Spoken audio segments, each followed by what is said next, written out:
The following is a presentation of NBC Sports.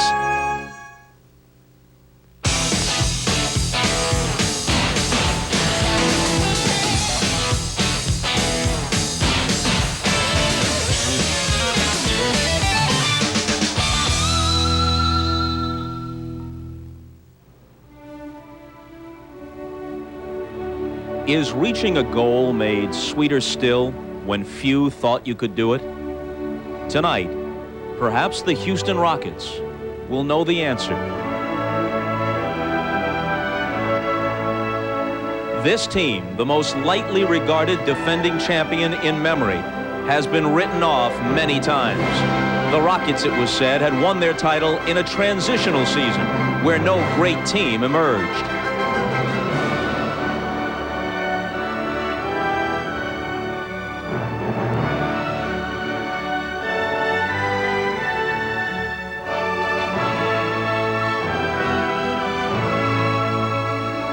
Soon enough, it was said, they'd fade back into the pack.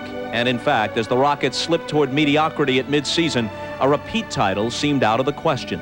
Even after the bold trade for Clyde Drexler, only those in the Rockets' inner circle believed they were capable of defending their crown. But now, after a logic-defying playoff run of escapes and comebacks, the Orlando Magic are believers too, just like Utah, Phoenix, and San Antonio.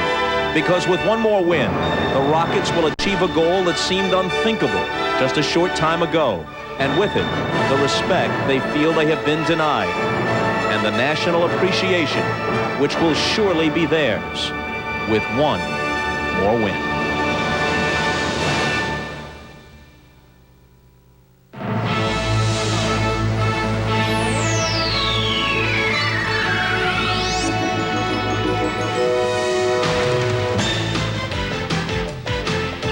This is the NBA on NBC. The 1995 NBA Finals.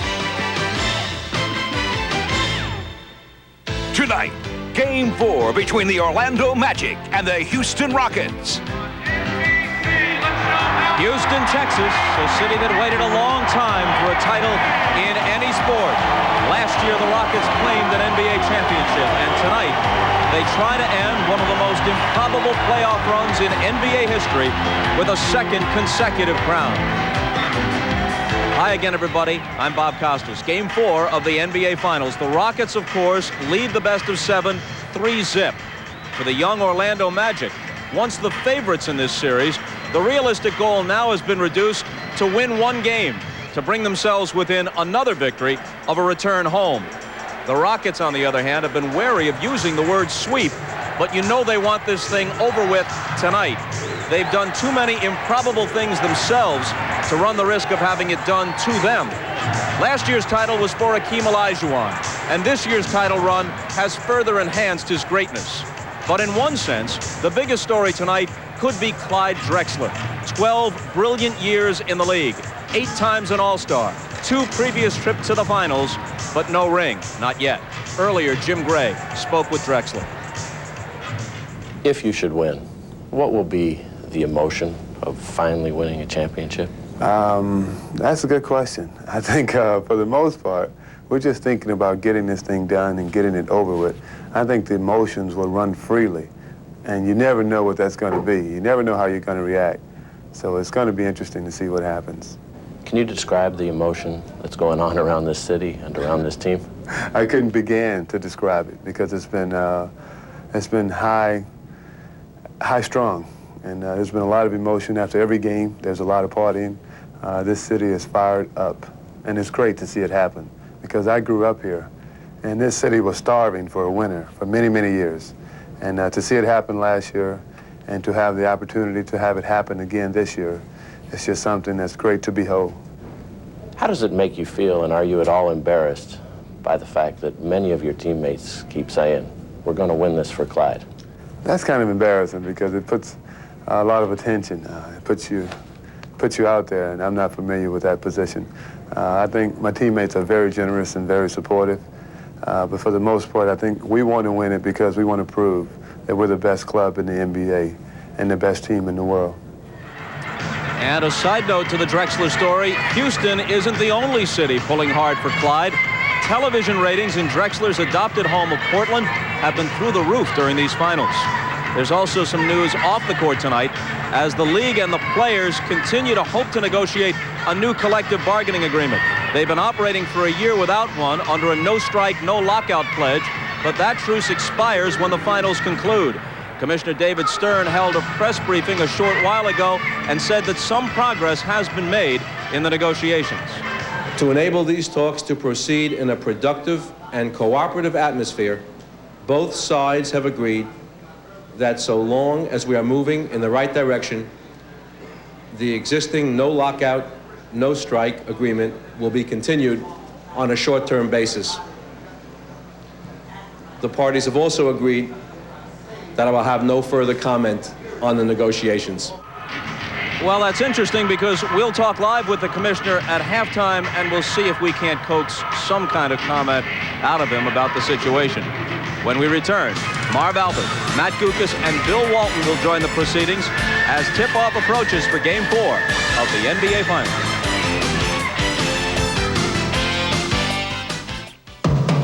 Get more from $1.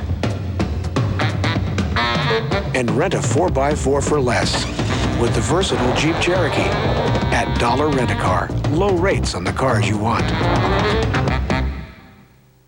Start with $1 and get a mini rate on a minivan like the roomy Dodge Caravan at Dollar Rent-A-Car. Low rates on the cars you want. I know if you really care about somebody, nothing else should matter. But it does. Sometimes getting close to him is all I think about. I expect her to sweat if she's running a marathon, but not when we're close to each other. Well, you just can't get close to a guy if he smells. Get a little closer with Arid XX, the anti-odor antiperspirant. Arid XX helps keep you extra, extra dry. I trust Arid. What does it take to reserve your place in Olympic history? Just pick up an Olympic ticket request form at the Home Depot while supplies last. Or call 404-546-4096. Orders received by June 30th will be entered into random selection for the game's most popular events. We welcome you back to Houston, Texas, where fans here are thinking sweep the Orlando Magic with different thoughts on that matter. Hi, everybody. I'm Marv Albert along with Matt Guokas and Bill Walton. And for the Orlando Magic, it has reached a desperate situation, and precedence is not on their side. The last 5 times an NBA team had a 3-0 lead in the finals, it has also won Game 4. But Magic coach Brian Hill has told his team history doesn't necessarily have to repeat itself. We have to win this basketball game in order to stay alive and get Game 1, and then we'll worry about winning Game 2 from there. But why can't we make history? Why can't we win 4 in a row? We've won 4 in a row many times during the regular season, and there's no reason why we can't do it again if we put our minds and energies to it. And Matt, among the major problems facing Brian Hill, trying to solve the shooting difficulties of Dennis Scott and Nick Anderson. Well, much has been made of their poor three-point shooting because Nick and Dennis have been on target all year long, and that 14% difference has been significant in this series. Now, missed shots will happen, but Nick Anderson is relying on too many three-pointers, and the rebounds lead to many Houston fast breaks, and in this case, 2 free throws. Missed shots from Dennis Scott are a result of being too slow on the trigger and Houston's desire to find him quickly. And the block leads to another easy basket for the Rockets. Now, missed shots are an opportunity for offensive rebounds, but standing still won't get it done. Shaq and Horace Grant must anticipate and spin to an open area. Down 3-0. If Brian Hill does not get something early from Nick Anderson and Dennis Scott, he will have to go to the bench looking for a spark. And Bill, the Rockets have shown it's not only Hakeem Olajuwon and Clyde Drexler. This team has done it in every aspect of the game. Marv, the story here in Houston is all about the joy of a team gelling around its superstar Hakeem Olajuwon. Driven by a respect and deep fear of Shaq's great skills.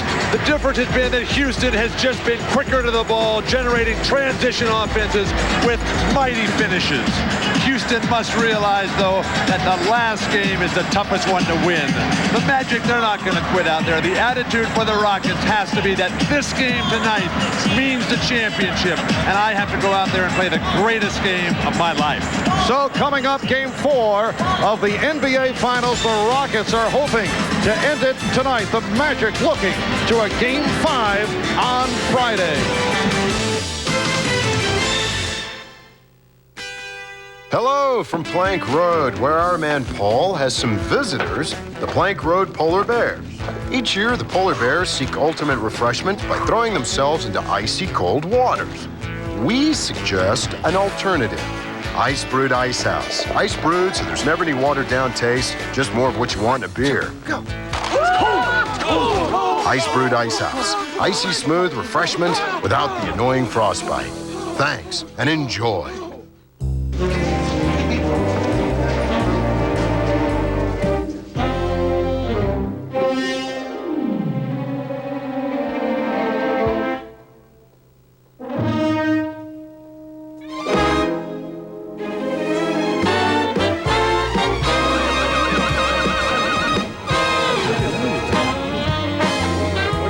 Isn't technology wonderful? Look how it brings people together. It has dominated the field. And now Toyota's newest 4x4, Tacoma, has arrived. Only it's stronger. Tacoma's impressively powerful new 190 horsepower V6 outguns the leading competitor's best. It's tougher, out here where toughness counts. And with its class-leading ground clearance, Tacoma runs free. Toyota Tacoma, the arrival of the fittest. For golf's greatest champions, perhaps their greatest success came in the U.S. Open. Jack Nicklaus 4 times, Tom Watson's memorable victory in '82, Johnny Miller's miracle at Oakmont in '73, and Arnold Palmer's triumph in 1960. Golf's greatest championship, the U.S. Open, beginning Thursday on NBC. The NBA on NBC is brought to you by Ice Brewed Ice House. Ice brewed so there's never any watered down taste. By Toyota and their full line of quality cars and trucks. Toyota, I love what you do for me. And by Pennzoil, the motor oil that works like liquid ball bearings. Welcome back to the Summit in Houston, Texas. Capacity crowd better than 16,000 on hand. This is the 9th time in the history of the NBA Finals that a team has been up 3-0, and we are set for the introduction of the starting lineups. Here is the public address announcer of the Houston Rockets, Matt Thomas.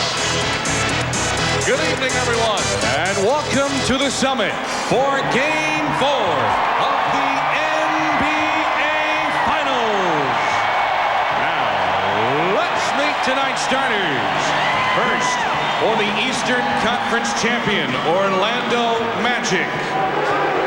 Guard, 6'6" from Illinois, number 25, Nick Anderson. The other guard, 6'7" from Memphis, number 1, Anfernee Hardaway. And one forward, 6'10" from Clemson, number 54, Horace Grant.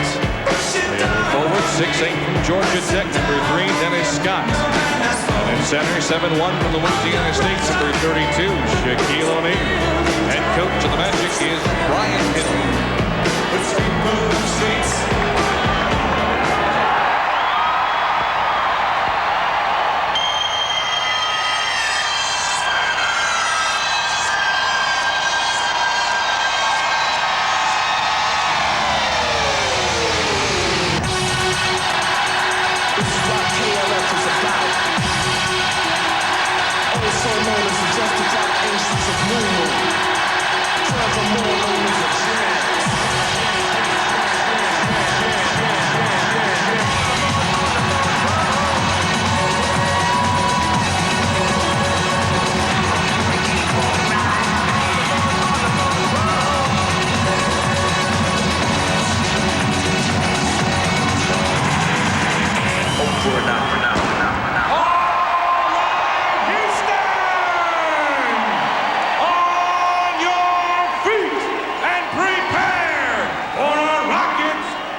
number 22, Glide, the Glide, Drexler. The other guard, 6'3" from North Carolina, number 30, Kenny Smith. And one forward, 6'5", from American International, number 17, Mario Elie. The other forward, 6'10", from Alabama, number 25,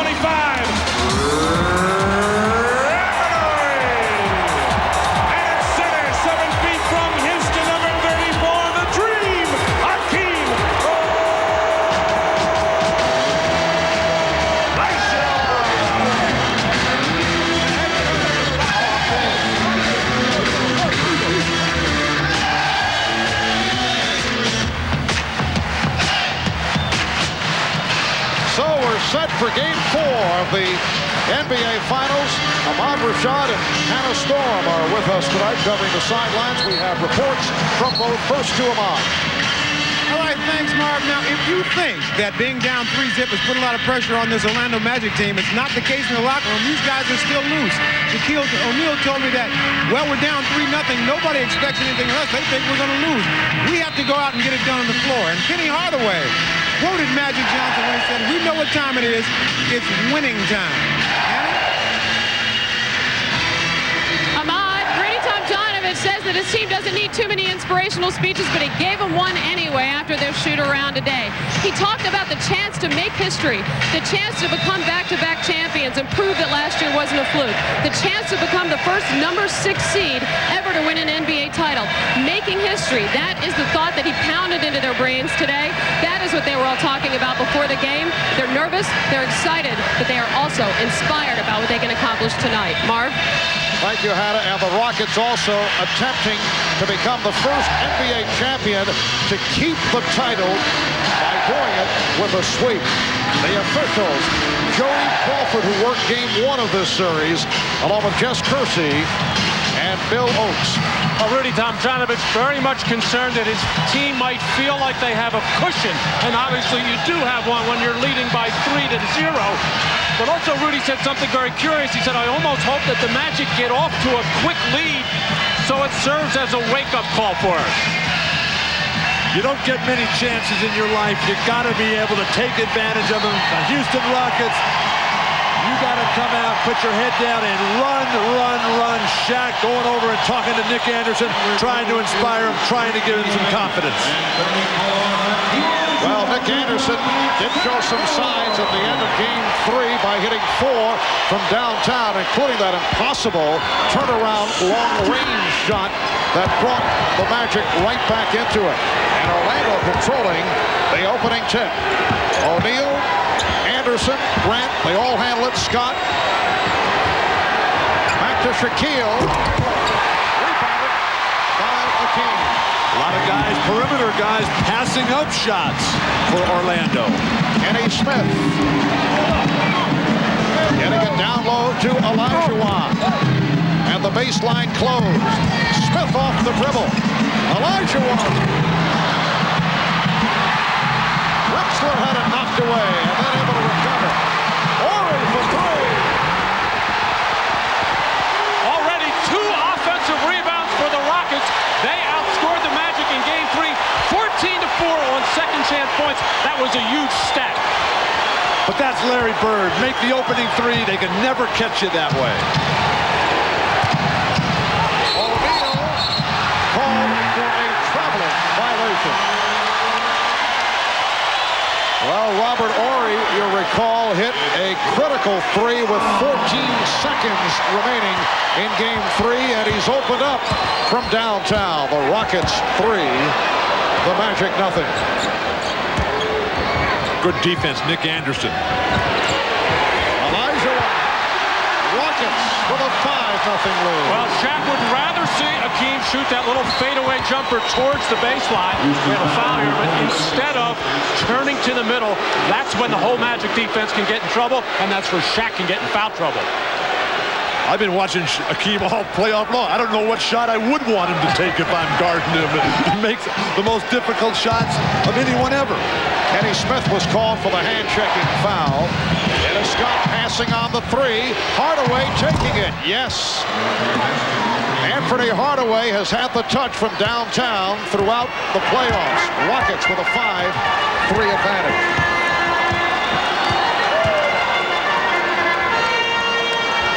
Drexler posting up Anderson. Olajuwon trying to split through. He did. Not pretty, but he'll take it. Well, the double team, can't believe that as they look for Shaq in transition.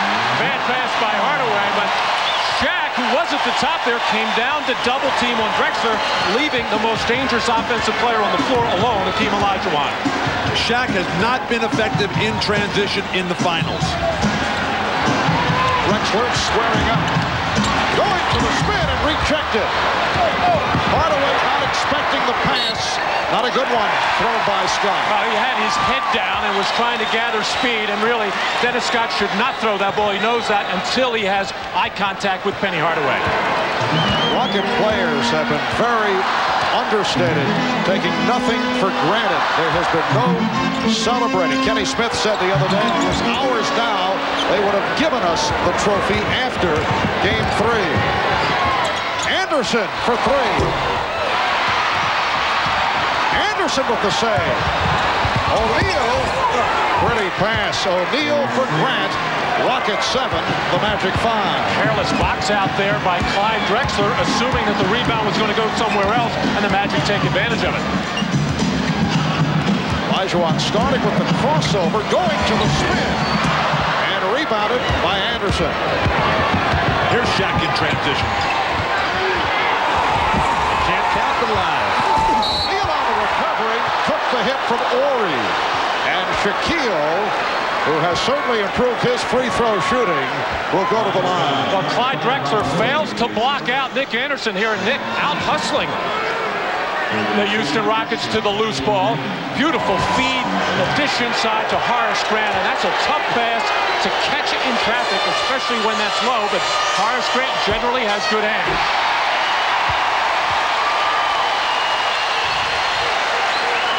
Well, as I mentioned, the improved foul shooting in this series up to just under 62%. And for Shaq, that's on fire.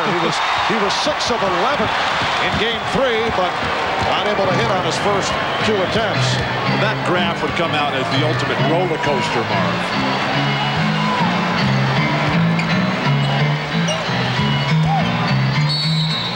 Illegal defense. Ball here in the early going, so that's the first violation. I like the fact that Hakeem is coming out and taking 5 of the first 7 shots for the Rockets. Don't let somebody else decide your fate for you.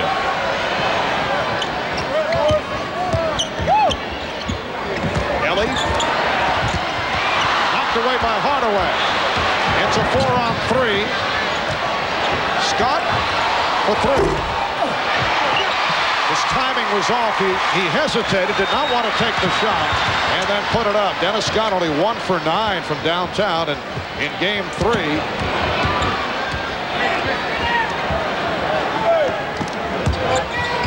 Olajuwon gets it up. Ellie for 3. Mario Ellie has had the touch from three-point land, in particular in that area. It's the Rockets 10, the Magic 5. Well, he was 3 out of 4 in Game 3, chipped in with a very quiet but effective 17 points. O'Neal, stripped, got a piece of it. Drexler going, and Hardaway, and foul.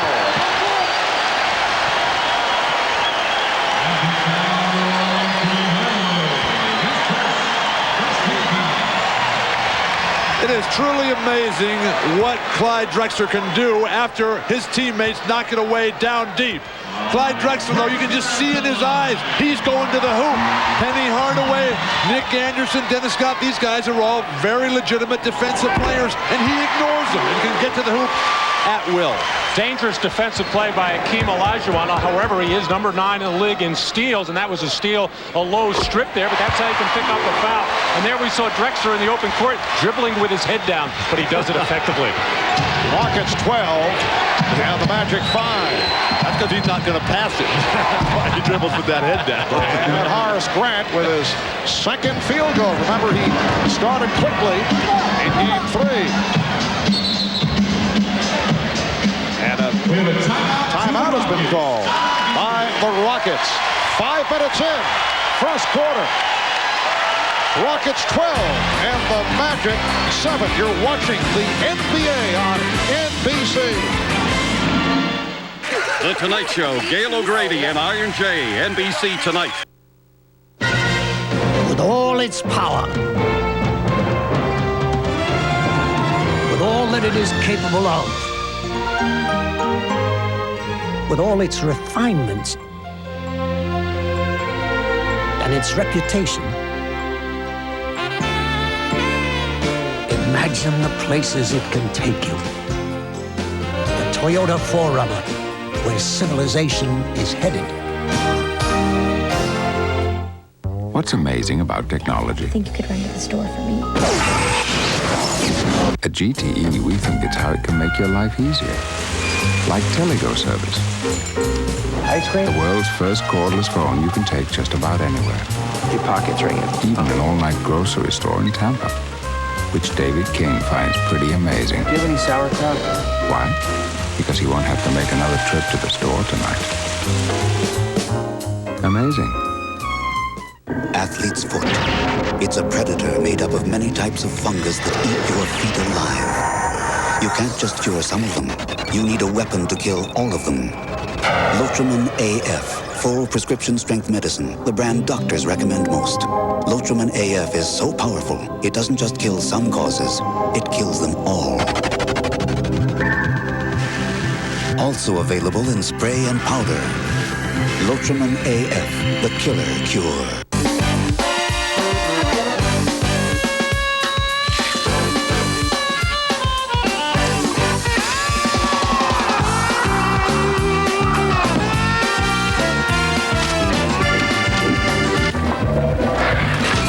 Filtered Miller Genuine Draft. The cold one. You know the beer, you know the taste. With Miller Genuine Draft, the world's a very cool place. Well, Nick Anderson missed on his first field goal attempt early in this first quarter. Nick has not shot well the past 2 games. You recall he missed the 4 critical free throws in the final seconds of regulation in game 1. We asked Nick, did those missed free throws affect him in games 2 and 3? Maybe it did. You know, I'm not afraid to say that it didn't. You know, maybe it took away a little bit of my confidence, took a little bit of something away from my game. And maybe it affected my shot a little bit. And it shows you just how fragile that confidence is. Nick had half his points in this series before those missed free throws and has not looked like the same player since. Actually, as Olajuwon is able to hit on the turnaround, had a very solid game 1 that people would not recall because of what took place in the final seconds of regulation. But Marv, the coach's job is to rebuild confidence. That's what coaches are supposed to do. That has not happened in Orlando after game 1. Are you saying that Ryan Hill hasn't effectively rebuilt his confidence? Or perhaps he has and Nick hasn't responded? How would you know that? The coach has to keep working at it, but whatever has been done has not been enough. You got to run more plays for him. You got to constantly pump him up, post him up, something they haven't done regularly. Give him an opportunity to work his way out of it. Rockets with a 14-7 lead. Shot clock at 5. Excellent. Off glass. So for Clyde, his first field goal, and the Rockets lead 16-7. O'Neal off the double team. Recovered by Grant, snapped away by Drexler. Ellie in the open floor for Drexler, for Olajuwon. A beautifully executed fast break off the steal. We talked about it at the top. Quickness to the ball and teamwork. 20-second timeout taken by the Magic. Well, every loose ball, it seems, is going the Houston Rockets' way. Take a look at Hakeem Olajuwon coming out of the side out of bounds play. just getting to the middle as Shaq goes for the strip there and doesn't get it. Shaq has to go straight up and just challenge that shot and try to make him alter it. And then a problem the Magic have been having with Sam Cassell and Drexler getting feet off the dribble and nobody shuts down the lane. And then the fast break triggered by the loose ball as the transition defense by Orlando. Very poor here. Beautiful offensive execution by the Rockets. Brian Hill very disappointed. Wants that timeout. But he talked about the switch of Horace Grant to Clyde Drexler. If that was any indication, that strategy won't work either. And a reach-in foul is called. Olajuwon going for the steal. The Rockets with their third team foul for Hakeem. That is his first. An 11-2 run by the Rockets the last 3.5 minutes. And they are up 18-7. O'Neal facing a double team. Coming up short. Grant again. And Ori on the ball. And the pattern has continued. The Rockets on every loose ball. That's been the story in this series. Ellie eluding Hardaway. Drexler for 3. And O'Neal gets to the rebound. We come up on 5 minutes remaining in this opening quarter. But no fast break. When your center, the great Shaq, gets a defensive rebound, you should be able to turn that into a fast break. And Dennis Scott going down low with a post-up move. Well, none of Dennis's jump shots have looked good. One short, one long. He's going to try and do it in other ways, getting closer to the hole. Well, despite the shooting problem, Shaquille O'Neal has told Dennis Scott, keep shooting. If you were in Shaquille's position, what would your advice be to the likes of Dennis Scott and Nick Anderson as Hardaway is able to find the opening? Marv, I told you, look, you can miss once, but after that, I can miss just as well as you can, so I'm shooting it every time after that. You know, I suspected you would have a compassionate point of view for the fellows who are not hitting their shots. Ellie for 3. Anderson able to handle it. Hardaway off the outlet with Smith back. Now Ellie over to help. Cut the angle down. Robert Horry continues to play very solid defense. Horace Grant unable to hit. Under 4 minutes left in this first quarter. The Rockets lead by 7. Well, the Magic don't normally run a lot of plays for Horace Grant. I can't remember ever seeing him take a rolling hook across the lane. Drexler on the rebound. He was now 4 of 8. Drexler for 3. Just did catch the rim, and it's a jump ball as both Olajuwon and O'Neal deflected it out of bounds. Well, Dennis Scott using his wide body to back inside on Mario Ellie. He's got a height advantage there, just shooting a little jumper over there. And Robert Horry, who has been such a good defender on the ball and off the ball, just did not cut that lane off well enough as Penny Hardaway put on a brilliant move.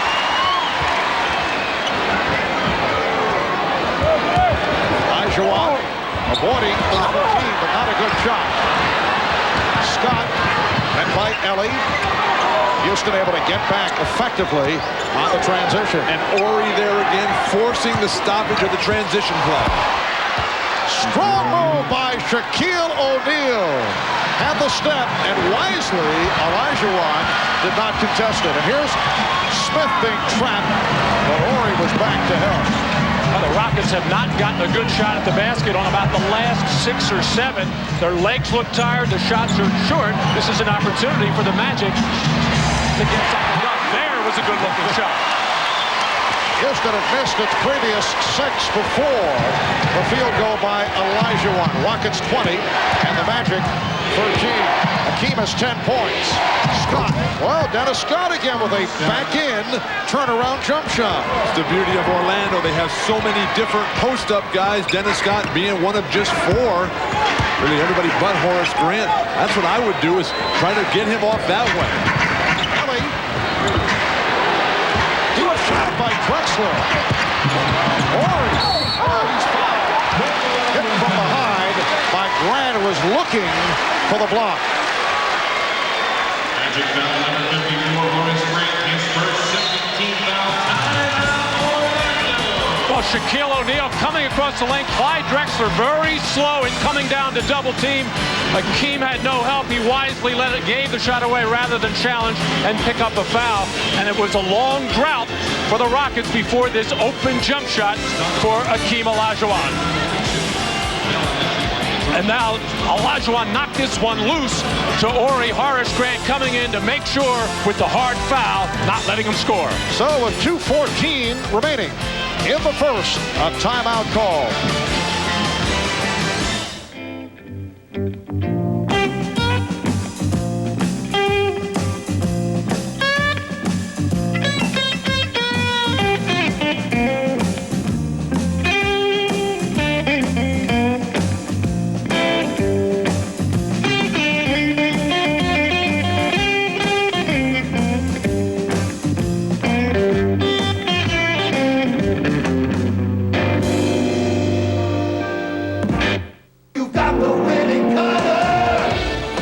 My brother is a mechanic, and he told me if I'll change my oil, keep my oil changed, I'll get a lot of miles out of my truck. I use Pennzoil, and I change it every 3,000 miles. Now with the revolutionary Penn-Star molecule, Pennzoil clings to moving parts, works like liquid ball bearings. I have high mileage on my truck because I keep my oil changed. Engine problems? Before you try a tune-up, try Gum Out first. The solution could be less than $5. Nah, I wasn't born with the basketball in my cradle. Though some believe we come out dunking once we're conceived. Superstar? I got it made, right? I went from nothing to something overnight. Well, don't believe the hype. I had to work to get to where I'm at, and that's a fact. Mom and Grandma raised me to be proud and instilled their philosophy in me, knowing no one can take that from me. Nah, I had to work to get here.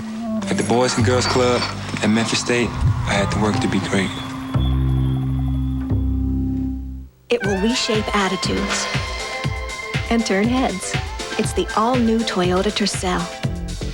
It's about style, inside and out.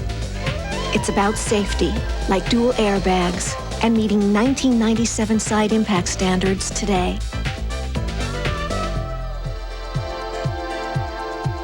These are the times.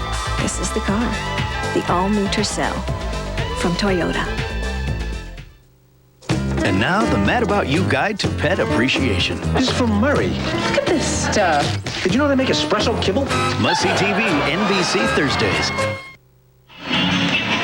Ahmad Rashad here at the Summit here in Houston. And during that last timeout, Brian Hill telling his team to rebound stronger. Once they get the rebound, get it out quick and keep attacking.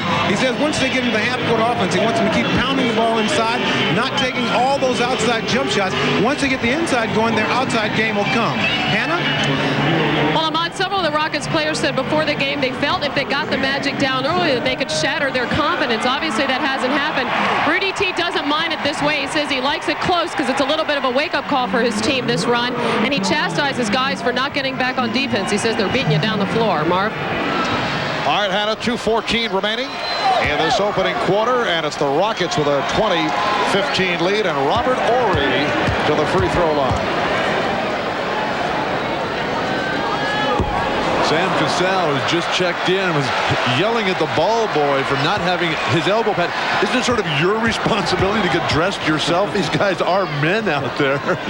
That's how on edge these guys are about winning this championship. Well, Bill, as a former ball boy myself, I relate to the ball boy. I want you to know in that issue.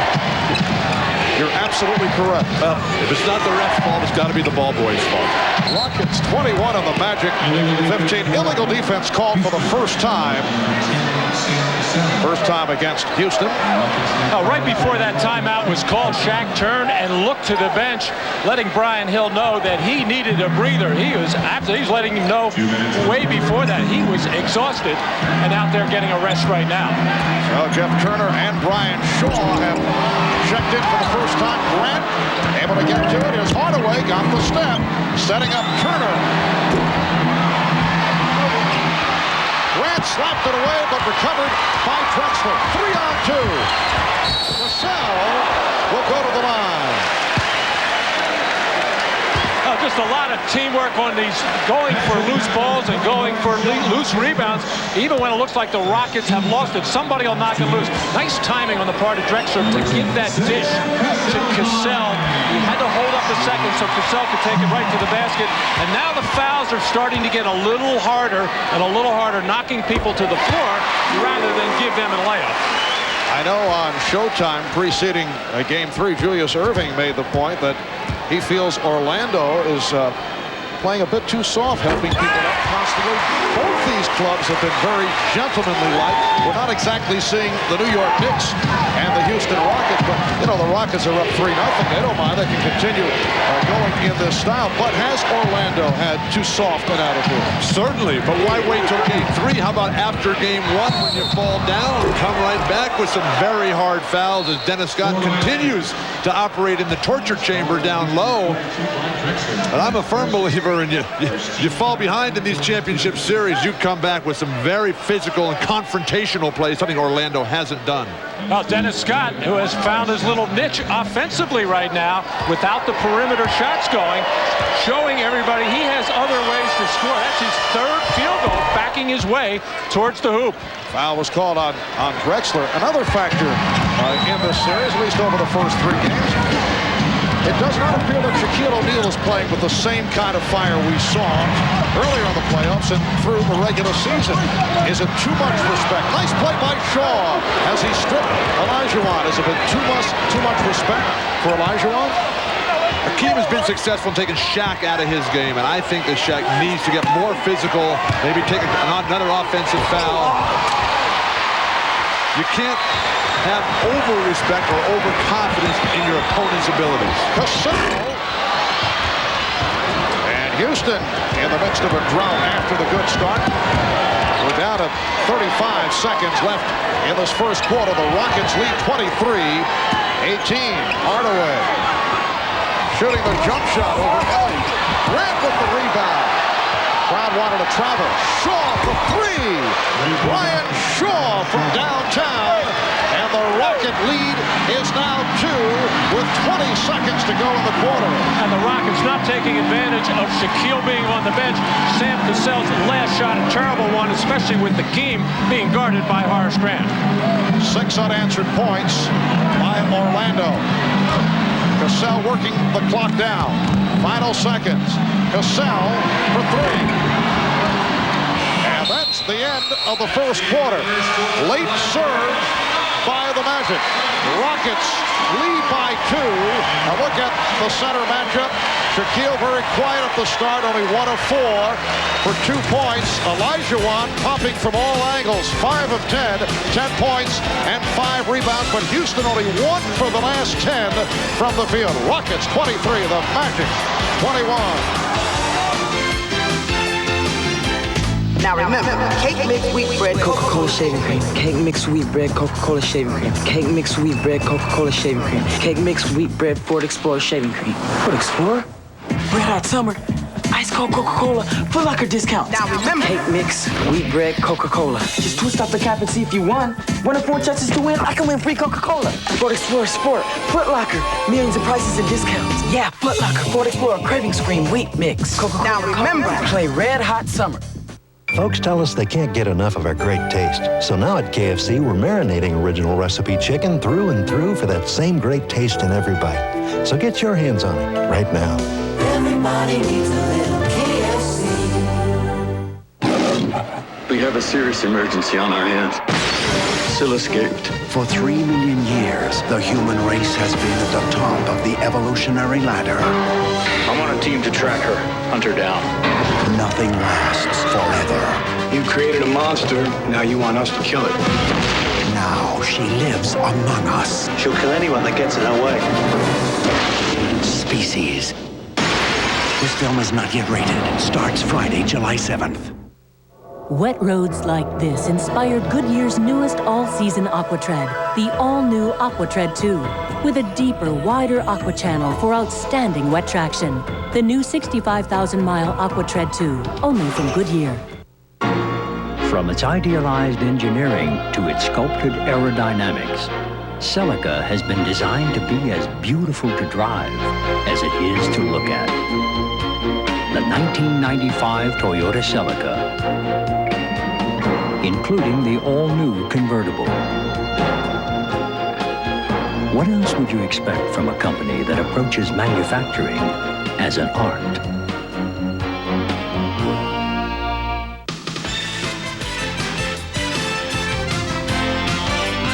You're watching the 1995 NBA Finals on NBC. Well, we're starting to see the little things, the extra effort, the quickness to the loose balls that has been missing for the Orlando Magic ever since the first half of Game 1 as Horace Grant chases that one down. And this is how you get a lot of good looks on three-point shots after offensive rebounds as Brian Shaw nails one. And Hakeem Olajuwon at the end of the quarter, Rudy apparently said, hey, let's mix it up and pass it around a little bit. And he said, hey, I'm shooting here tonight. Hakeem and Bill, you seem to think along the same lines. Well, the first 6 minutes, the Rockets 7 of 11. And in the last portion of the first quarter, 1 for 10. They finished 8 of 21 from the field, and the Rockets lead by 2 as the second quarter gets started. Maybe Houston might have relaxed a little bit too much, came out so easy for him. Charles Jones checking in, replacing Hakeem Olajuwon. Shaquille O'Neal is back on the floor. Sam Cassell got the step. Oh, shit! And the rebound for Turner, trying to protect it, and calls for time with Jones lurking. And a timeout is taken by the Magic.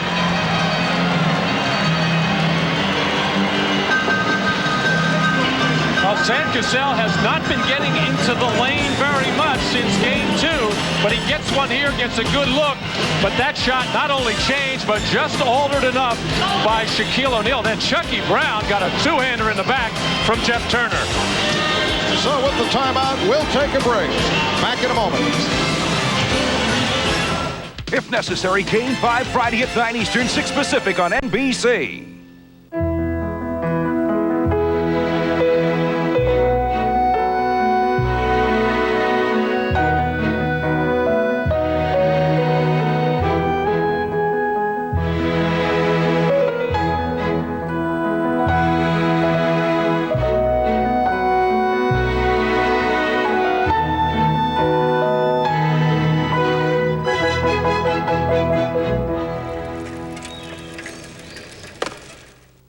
There's an odd, unexplainable phenomenon haunting Pizza Hut. Is it another worldly spirit compelling these people to eat their pizza the wrong way?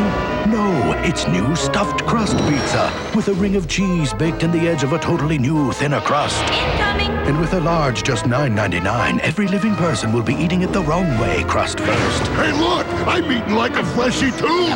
And even some not so living. You'll love the stuff we made of Pizza Hut! Budweiser invites you to spend an evening with the boys at the Budweiser Superfest.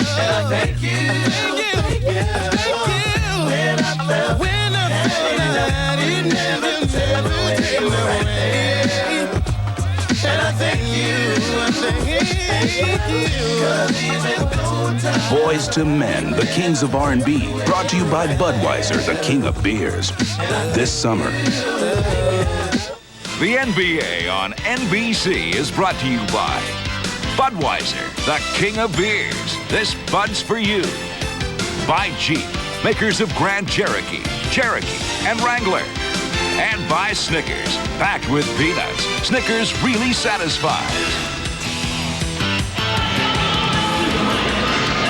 Welcome back to Houston. Marv Albert, Matt Dukas, and Bill Walton just before the start of play in the second quarter. Robert Horry obviously reacting to Bill Walton's first quarter commentary. When you see that, you got to go and slap around and say, do something, wake up. Jeff Turner, I think, lost track of the fact that the Magic used their 22nd timeout in the first quarter, maybe overreacting here, calling that timeout. We saw in Game 1, the Indiana-New York series, where the Knicks had no timeouts left at the end of that Game 1. You got to be careful with that. Cassell off the steal. Cassell all the way. Rockets 25. The Magic 21. Anfernee Bowie has come on for the first time. So Shaw handling the ball as Hardaway, Bowie, Turner, and O'Neal on the floor. Opening minute, second quarter. Hardaway for three. Yes. Anfernee Hardaway with a second from downtown. He has 8 points, and it brings the Magic within 1. Horry posting up. Oh, Chucky Brown rejected. The outlet for Bowie. Rockets get back. Oh, boom! Blocked by Brown. Good job by Sam Cassell as the whole Rockets offense was compressed down towards the baseline on that shot. And the Magic really should have gotten an easy run out here, but a terrific recovery by Cassell to slow up Bowie. This is one of the few times all series that Shaq's been on the court with Hakeem on the bench.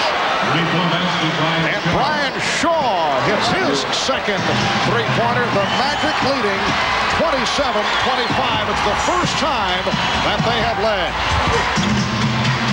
Drexler saving the pass. Shaw trying to pick it off. Horry for three. Robert Horry, 2 for 2 from three-point land. Rockets lead by 1. We have seen this young man, Robert Horry, grow by leaps and bounds in just his third year now. O'Neal not able to handle the pass. Drexler on the run. Drexler gives it up. Cassell on the save. Horry stripped. Kept alive by Cassell.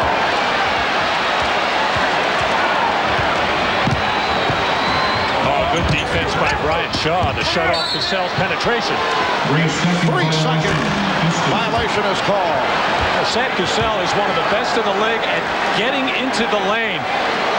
Quick, good moves off the dribble, but Brian Shaw staying just low enough, moving his feet to shut him off. Brian Shaw coming off a good one off the bench in game 3 in 20 minutes. 6 of 12, 12 points. O'Neal fouled by Jones. Blocking foul on Charles Jones. And Shaquille from the line. He's 0 for 2 at the line. Here comes Hakeem Olajuwon following the brief rest. On the first couple games of this series, this happened to Charles Jones quite a bit. We make a good defensive play by just holding his ground, taking the hit, and very rarely was a charge called. If anything, a walk was called. This time he felt he stood his ground, and then he got called for the foul. So Shaquille is 1 of 3. And in this final round series, 6 of 9. Game 1, 9 of 14. And 6 of 11. And as we indicated earlier, this for Shaquille is top flight free throw shooting. The important thing is that even though the numbers of shot attempts remain the same atop the league, they haven't been at Hakeem Olajuwon's expense. Orlando with a 1-point lead, trying to stay alive, trying to force a Friday night game 5, which would take place here at the Summit in Houston. Horry for 3. Robert Horry, a guy who the Rockets tried to encourage to shoot, is now shooting at will. Charles Jones. Cassell with Bowie back. Drexler met by Shaw. Drexler on the run. Yes, and it counts. Terrific decision by Clyde Drexler in transition. Charles Jones knocking this ball loose to set up another fast break opportunity here for the Houston Rockets as Charles Jones knocked it out. Shaquille not yet back on defense. Drexler recognized it, took it right to the hole. Nobody to challenge his shot. On the penetration for Orlando, which resulted in the tip out for the fast break, when Hakeem goes for that block, that's got to be Shaq's cue to get to the board and tear it down. And Clyde Drexler putting together impressive numbers, 7 points, 5 rebounds, and 4 assists. Rockets lead by 2. O'Neal, good count. It's a goaltend. And the basket for Shaquille, a second field goal. He now has 6 points. Good patience by Shaq and the Magic. The ball went in first, back out, and then back inside again as Shaquille able to reestablish that kind of position. Even Hakeem coming over couldn't stop it. The game is tied at 31. Olajuwon. Rebounded by Shaw. And you'll notice that Hakeem was guarded by Turner. Here's Bowie for three. Yes. Anfernee Bowie has had his moments during the course of the playoffs, particularly from downtown. Orlando now 5 of 7 from beyond the three-point arc. Magic up by 3 points. Illegal defense for the second time, so a technical foul awarded to the Rockets. The Magic players have finally realized all the way to Game 4 that Shaq is not going to have his way down low. They've got to come up with something on their own, and guys like Bowie are doing something out there. Sam Cassell, 2 of 2 at the line, will shoot the technical. Orlando leading 34-32. Rockets got off to the fast start. They led at 1 point, 18-7. So they have the 11-point lead. They opened up by hitting their shots, then went cold in the latter stages of the first quarter. And the Magic coming from behind to take the lead, and they now lead by 2.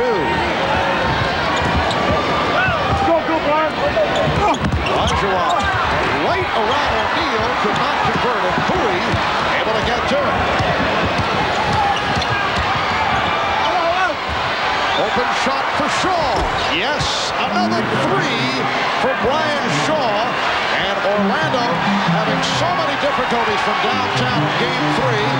Hitting the 3 here in the first half. They're 6 of 8 from three-point land. They lead by 5. Cassell turned back, but last touched by Anderson. Horace Grant checking back in for Jeff Turner. Hakeem told us yesterday how he needs to get better footwork to get by Shaq. Shaq is so wide with the defensive stance. That time he was able to get by, but no conversion. Nothing but conversions from behind the line. And Brian Shaw has hit 3 from three-point land. At the 13th hour, on the 13th day of the 13th mission, a million things could have gone wrong. One did. Econ, what's your data telling you? The ship's bleeding to death. Universal Pictures and Imagine Entertainment present. We're going to skip right out of the atmosphere, and we're never going to get back. Tom Hanks in a Ron Howard film. Houston, we have a problem. Apollo 13. Rated PG. Starts Friday, June 30th. Dear car owners, a local mechanic could take days to get the muffler that's made for your car or truck, but Midas has mufflers that fit thousands of foreign and domestic cars and trucks. And we can usually do the job in less than an hour. That's the Midas way, the way it should be. In the Snickers Satisfaction in Action Sweepstakes, you could win a really hot four-wheel drive vehicle or one of 50,000 other prizes.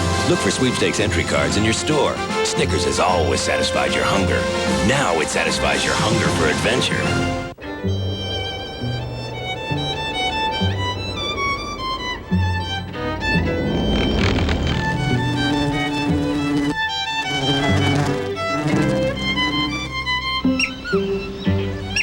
Jeep Grand Cherokee is engineered to ever-increasing quality standards to make sure that these are the only buzzes, squeaks, and rattles you can expect to hear.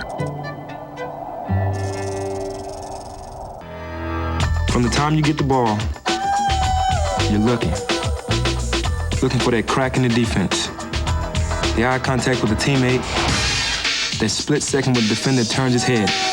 You see it all. And when that moment comes, when you thread the needle just right, all you can think about is getting the ball back and doing it all over again.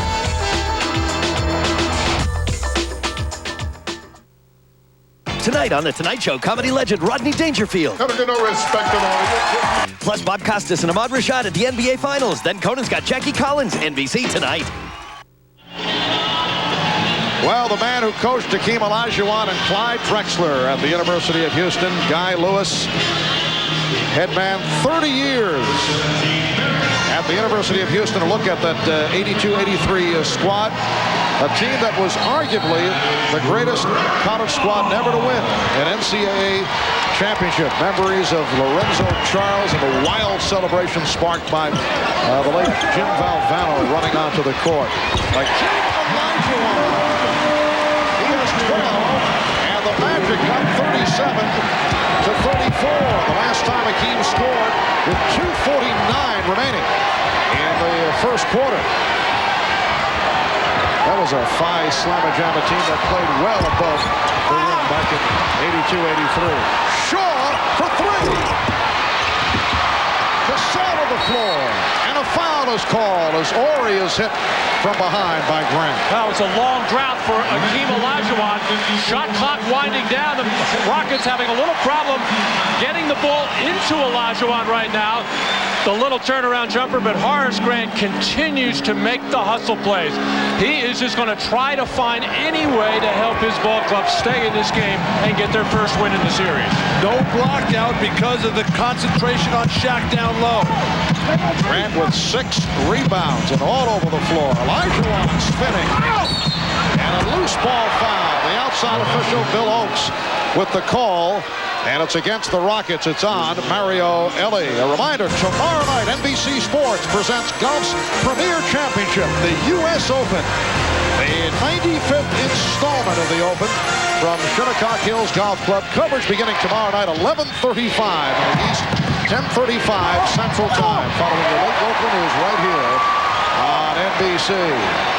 Hard drag by Brian Shaw into traffic. He felt he got hammered by Olajuwon. No whistle. And the foul is called. It's on Bowie.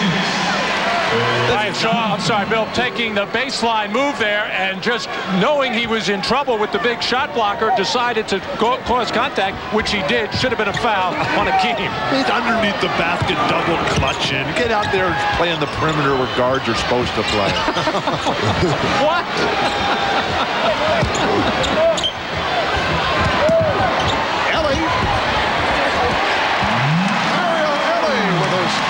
Second field goal. Magic leading 37-36. Grant from O'Neal, and that drew the foul. Nice pass thrown by Shaquille. Well, we've seen Mario Elie miss some layups in this series. He has shot the three very well, and this seems to be his favorite offensive move. That runner in the lane, he sometimes puts it off the glass. Sometimes he gets a lucky bounce on the rim. As Shaquille finding Horace Grant cutting down, as Hakeem Olajuwon committed himself defensively and left that opening foul on Elie. Rare trip to the line for Horace Grant. That's just his 4th of the entire series. And his lack of an individual post-up offensive game really keeps him from ever getting fouled. Horace coming off the 18-point, 10-rebound performance in Game 3. He started quickly, finished with a personal series high, 18. 5.5 remaining in this first half. The Magic 38, Rockets 36. Robert Horry's been a difficult matchup for Horace Grant, with Horry making the successful transition to the power forward spot. Cassell for 3. Sam Cassell with 8 points.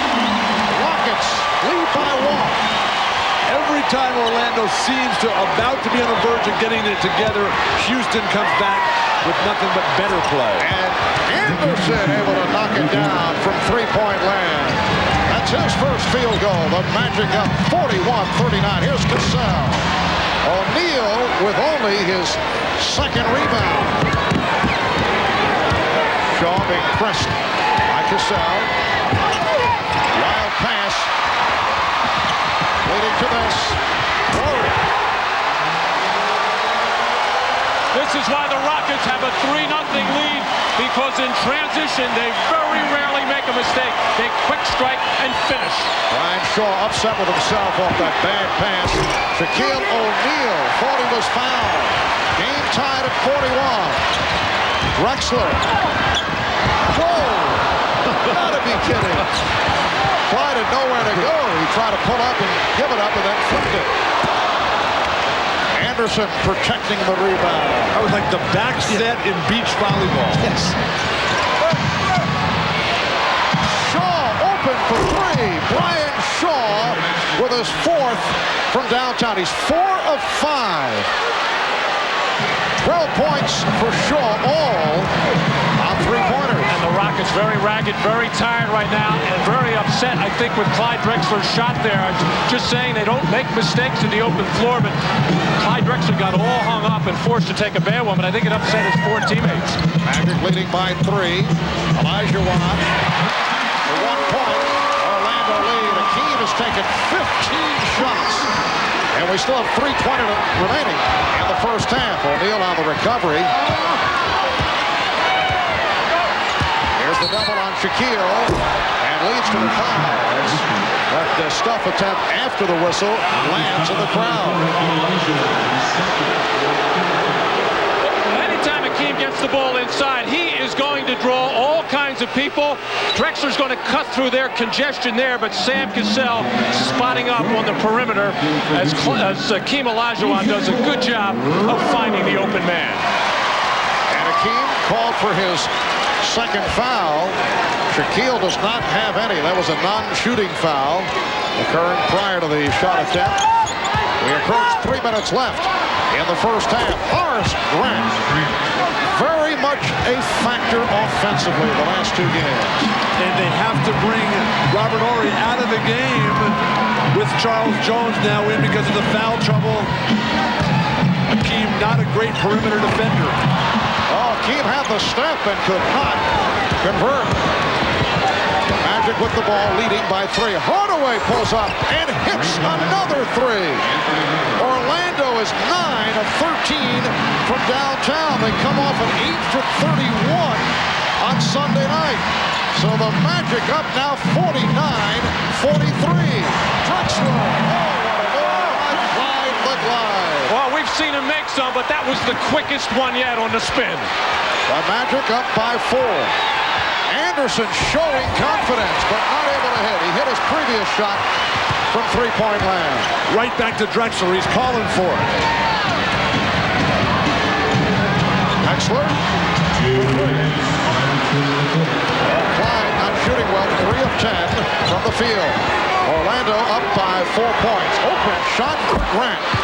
And Horace is finding that he is being left alone. This is similar to what took place in the series against the Chicago Bulls. 22nd timeout with 1 minute and 40 to go in the half. The Magic 51 and the Rockets 45. You're watching the NBA Finals on NBC. Penny, this is your first time to an NBA final. Are you scared? Penny, if Houston double teams you, will you still be able to play? Houston's known for their quickness. So is your team, Orlando. Will that eliminate speed as a factor in the series? Penny, when you played against Tim Hardaway, did it get confusing? Houston's a different team than Orlando. Is that a fair question? You've scored a different number of points in every playoff game so far. What's the strategy? If you win, who deserves that? Hey, Penny, free throw. Penny, what do you think about at the free throw line? Penny, what are you thinking about right now? Hey, Penny, an NBA championship ring. Would you wear it? Penny, you wear a size 14 shoe. Does that decrease your chances for a traveling call? Today we're at the Eagle Test Drive sale along with Vicki Edmondson. I'm just checking out this Talon deal. The commute is really getting to me in my Acura. I could see you in an Eagle Talon. Yeah, I could too. 140 horses, double wishbone suspension. Well, aren't we speedy? Woo! This Talon deal is unbelievable. So's the traffic out there. The Eagle Test Drive sale going on now. Eagle Talon starts at $14,995. It's a humdinger! These announcers gotta go. Right. Baker steps in. He's batting .206 and making $3 million a year. Yeah, that's fair. He's checking sign. What's he saying, Steve? Good news. I'm having your baby. This game is brought to you by Miller Lite. Expect great things from the great taste of Miller Lite. Nice work, Steve. Thank you. Hi there. Suicide squeeze! Ow, come on! Terrible. Here's that umpire's home telephone number. Call tonight. Keep calling. Call him late. I've been working on some new off-speed pitches lately. This one I call the crazy ball. It tails into left-handers. This is Mr. Snappy. Mr. Snappy has a mind of his own. A lot of guys, they don't like Mr. Snappy. I'm still working on a lot of these.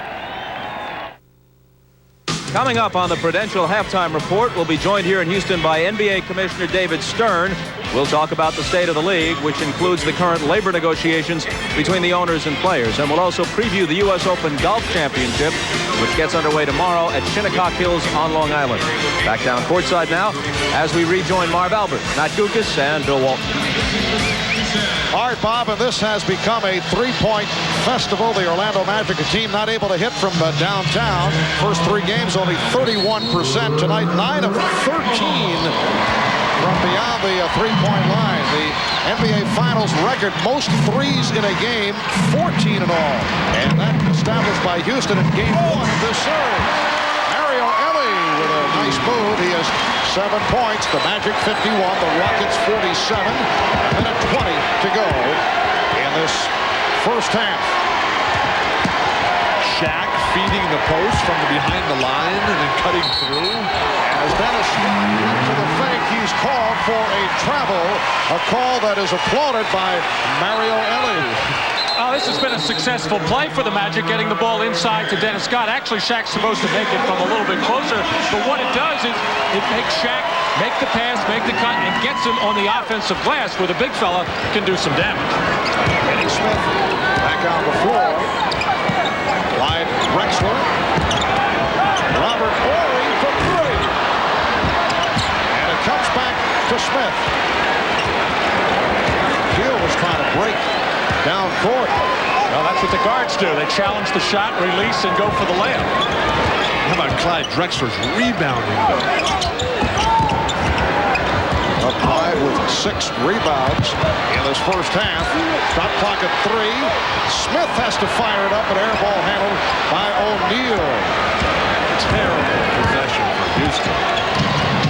Hardaway for 3. And Jones on the rebound. And now with 20 seconds remaining in the half, Rockets look to hold for a final shot. Very solid block out by Robert Horry. The crowd urging the Rockets out. Down to 10 seconds. Drexler wants the pick. There's Smith. Back for Drexler. Final seconds. Horry. That's the end of the first half. The Orlando Magic getting back to it from three-point land. Walk off the court with a 4-point lead on the Houston Rockets. Rockets going for the sweep. The Magic trying to stay alive to force a Game 5. Bob Costas and the Prudential Halftime Report is next. Adventurous nature lover seeks outdoor type for getaway weekends.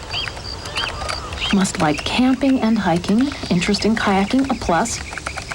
Ownership of Jeep Cherokee, a definite plus. Social climbing highbrows need not apply. P.S. Please send picture of Jeep Cherokee.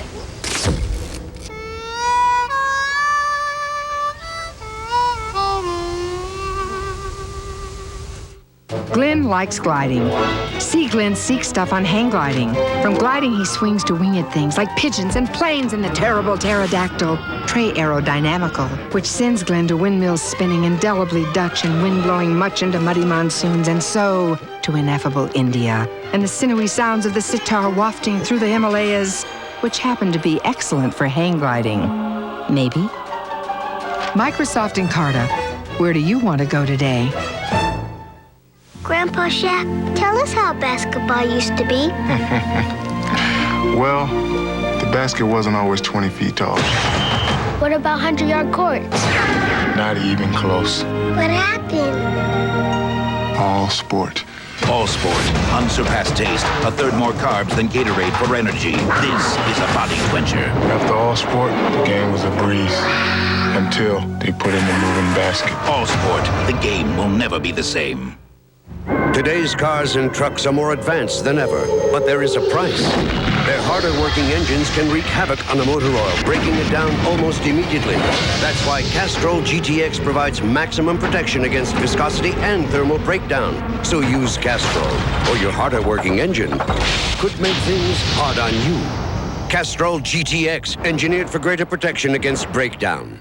Buy a case of Castrol GTX or Syntec and get an officially licensed NBA ball. They come from every part of America, training a lifetime for one chance at greatness. They're our best hopes and our closest thing to perfection. They're our for Olympic athletes.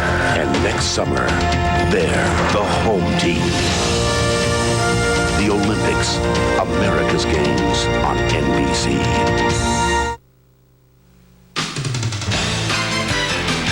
This is the Prudential Halftime Report, brought to you by the Prudential. Peace of mind. It comes with every piece of the rock. Orlando fell behind at the outset 18-7, in danger of being blown out and swept. They roar back to lead by 4 at the half, and the key, the three-pointers, a problem for them all series long. Well, they hit 9 of 14 of them to get back into the game and ultimately take the lead, 51-47 at the half. We'll be joined by NBA Commissioner David Stern in our next segment. But first, play begins tomorrow in the U.S. Open at the Shinnecock Hills Golf Club on Long Island. NBC will cover the event, and Dick Enberg and Johnny Miller have a preview. Bob, it's quiet now, but earlier today, the third and last day of practice rounds, and again rains at Shinnecock. But the weather hasn't dampened the enthusiasm of fans, nor the preparation of the world's top golfers, including Ray Floyd, the man who won here 9 years ago, 4-time champion Jack Nicklaus, Hale Irwin, and Curtis Strange. 5 U.S. Open championships between them. And we were treated to some brilliant shot making as well. Larry Mize with this practice effort.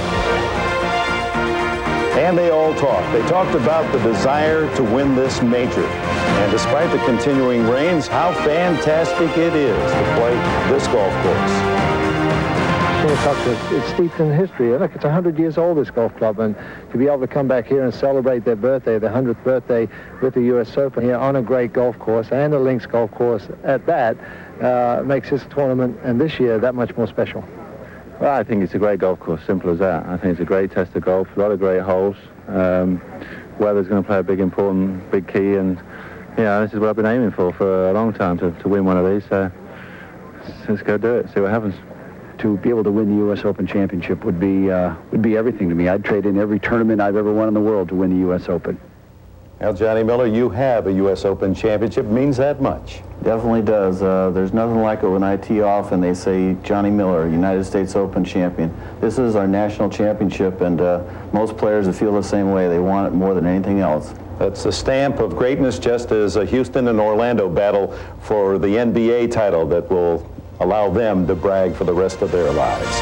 A reminder, ESPN tomorrow at 10:30, then our late night shows after your local news tomorrow and Friday night, and then 6 hours on Saturday and Sunday beginning at 12:30 Eastern Time. The U.S. Open Championship from Shinnecock. And now back to Houston and Bob Costas. Okay, Dick, thanks. The forecast at Shinnecock tomorrow is sunny and breezy, and it's the breezy that'll make the course play tougher. Now some NBA news. Today was the day the teams other than Houston and Orlando had to submit their protected lists for the upcoming expansion draft. Teams are allowed to protect 8 players. The lists are not made public, but Peter Bessie tells us that one of the big surprises is that the Bulls are not protecting B.J. Armstrong, choosing instead to go with Steve Kerr in the shooting guard slot. And with salary cap a big consideration, the Celtics have left Dominique Wilkins unprotected. Of course, with his average salary of nearly $4 million a year, he'll probably remain a Celtic. Finally, the Miami Heat are expected to name Bob Huggins, now the University of Cincinnati coach, as their new head coach, possibly within the next few days. He met with Heat ownership today. Up next, we're joined by NBA Commissioner David Stern. That's right after a message from Prudential and a word from the NBA.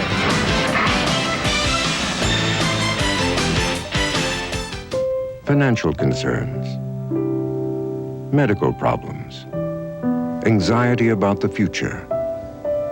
50 million Americans turn for help to one particular company, a company whose sole purpose has always been to bring them to a different state of mind. Peace of mind, security, protection, optimism. Peace of mind. It comes with every piece of the rock. Sometimes trouble comes looking for you. 1, 2, 3. And that's when you have to stop. Think. 5, 6, 7, 8, 9, 10. And find a way to not let it get you. Peace.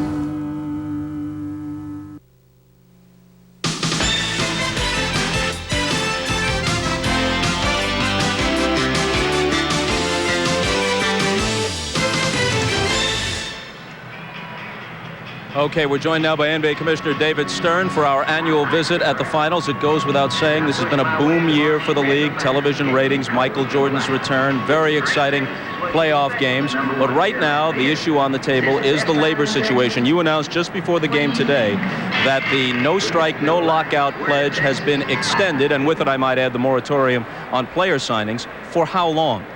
Well, for as long as negotiations are going well.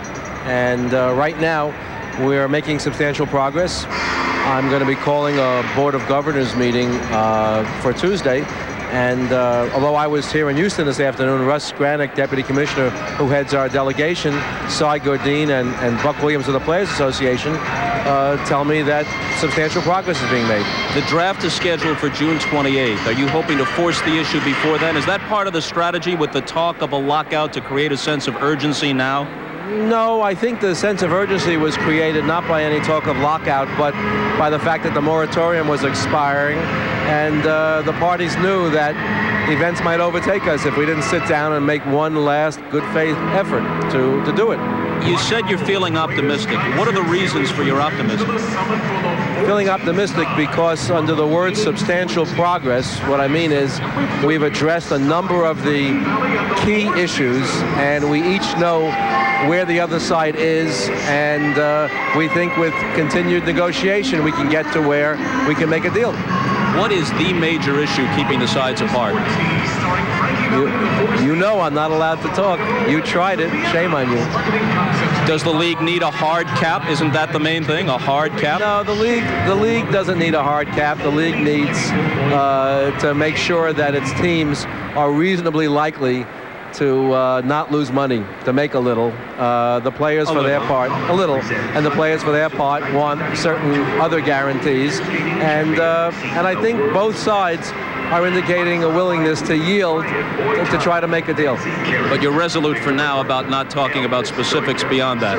Actually, the reason we made this announcement so I could avoid the relentless grilling that you normally give me, and so we very shrewd on your part. Is there a cautionary tale for you in the experience of your protege Gary Bettman in hockey, the labor travail in baseball? You know, we don't need a cautionary tale. We're having a great year. We've never had a day lost to a strike or a lockout, and we're driven by our own demons. If you need sort of some evidence of what happens, baseball and hockey provide it, but we don't point to them and say, oh, they did something wrong. Each side has its own dynamic, and we're pushed by our own special set of considerations. In March, an article in the Wall Street Journal written by a Pulitzer Prize-winning reporter questioned, among other things, the effectiveness of the NBA's drug policy, as did a report last night on ABC News. Will the league seek in its new deal with the players a more comprehensive plan than this one? Did he win his Pulitzer Prize for that article? Not specifically, no. Okay. No, I think that his article left a lot to be desired. We have the longest running employee assistance program, not only in sports, but in most companies. And it can always be improved, and we and our players have agreed to sit down and try to improve it. But, and we will improve it, because things have changed since 1983 when we put it in. But we think we're leaders in the field, and we want to retain our leadership there. Last thing, because time allows only one more question. To the game on the court. You opened the game up this year. It has obviously been successful, but some people think there are now a disproportionate number of three-pointers taken. They've made for exciting conclusions to games, no doubt, but is there any thought at all to moving it back, not to the old place, but to split the difference between where it was and where it is now? I never thought it should be moved in quite this far, and I'm a minority of one. I think our people love this game the way it is being played now, and the way to deal with having it moved in is to get yourself out and play better defense and maybe open up the middle along the way. So as a fan, I can tell you that I might have a view, but the people that make these competitive decisions like it very much, and I think our success this year demonstrates that it was a good idea. So it stays where it is? As far as I know. And for now, we have to leave it there as we've run out of time. Our thanks as always to the commissioner, and a reminder now that if Game 5 is necessary, it'll be back here in Houston on Friday night. Airtime 9 o'clock Eastern. Halftime in Houston. The Magic have come back. They lead the Rockets by 4. Back to Marv, Matt, and Bill after these messages from your local station. This has been the Prudential Halftime Report, brought to you by the Prudential. Peace of mind. It comes with every piece of the rock. Hello? It's me, your TV. Pardon the interruption, but this might interest the both of us. A truck and TV value from your GMC truck dealer and Best Buy stores. Look, now when you buy a 95 GMC Sierra, already equipped with all these great features, we'll get a color TV from Best Buy, the leading electronics store. A little buddy from Best Buy for me, a new truck for you. But this truck and TV value will both... Anyway, see your Colorado GMC truck dealer and ask about the truck and TV value today.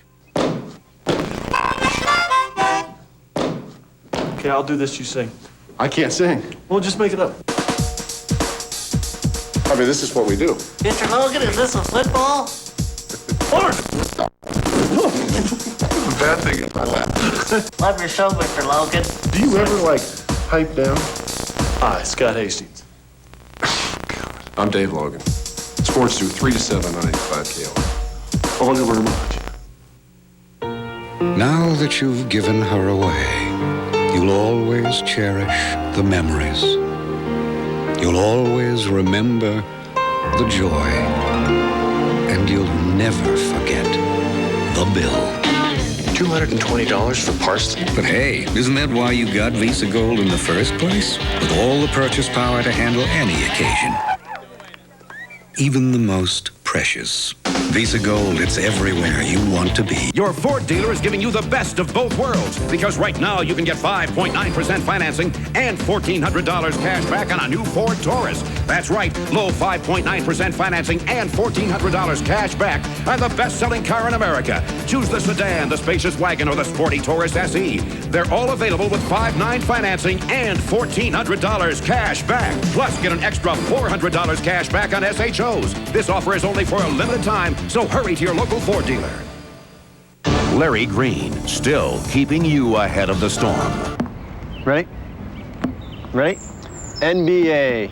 Magic Johnson's my guy. Larry Bird. Larry Bird, I think you're more of a Charles Barkley type of guy. I think you're more of a John Stockton kind of guy. NBA Finals, didn't Magic beat Bird 2 out of 3?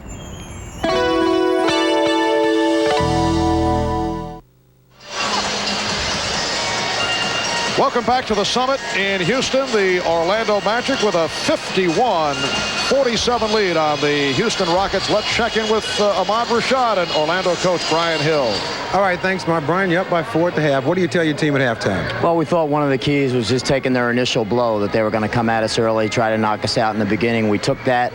We were down 2 at the first quarter. We've made some threes. We can't get a false sense of security shooting a three-point shot, but our transition game is back better than it was in the last 2 games. We've got to keep that up and keep attacking offensively and play better defense off the dribble. All right, good luck in the second half. Thanks, Mark. All right, down to you, Hannah. Thanks, Ahmad, here with Rockets coach Rudy Tomjanovich. Your team's only shooting 39%. Do you need more patience on offense, or are you happy with the shot selection? No, I'm not happy at all with the shot selection. I think we're rushing it. We're playing a little frantic. We've got to make the extra pass. And then on the defensive end, we're not running back hard on transition. And these guys are too good three-point shooters for us to leave them wide open. Yeah, they got 9 3-pointers. Good luck in the second half, Coach. Thank you. Marv? All right, Hannah, and now look at the Miller Lite halftime statistics. First of all, Shaquille with only 6 of Orlando's 51 points in the first half. Houston has allowed the emotion of the moment to drain them. Hakeem and the rest of his players are going to have to run through that and play above the pain and the fatigue. And a dramatic turnaround from beyond the three-point arc for the Orlando Magic. Just 31% coming in. And there you see the 9 for 14. And Brian Shaw, who has been extremely aggressive throughout this series, averaging 11 points a game and filling it up beyond the arc. Yes, in contrast to the 8 for 31 from downtown by Orlando in Game 3 on Sunday. You want to know about life, son? Life is like prime time in the NBA. Either you hunt with the hounds or don't get off the porch. And when you train, you rain. Now, this activity makes you thirsty. Fortunately, the NBA has Gatorade, the sports drink the league plays on. And play on, you must. That's life. Say it with me now. Life is a sport. Drink it up. Here's the real beauty of Rust-Oleum protective coatings.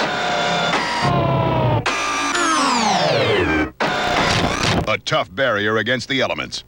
Rust-Oleum. The name that means protection.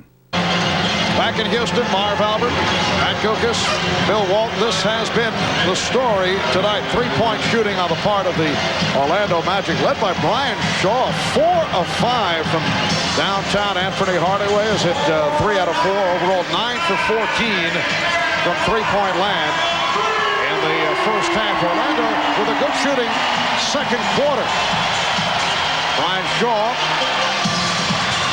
will not start the second half. Brian Hill going with his usual starting lineup. The Magic leading 51-47.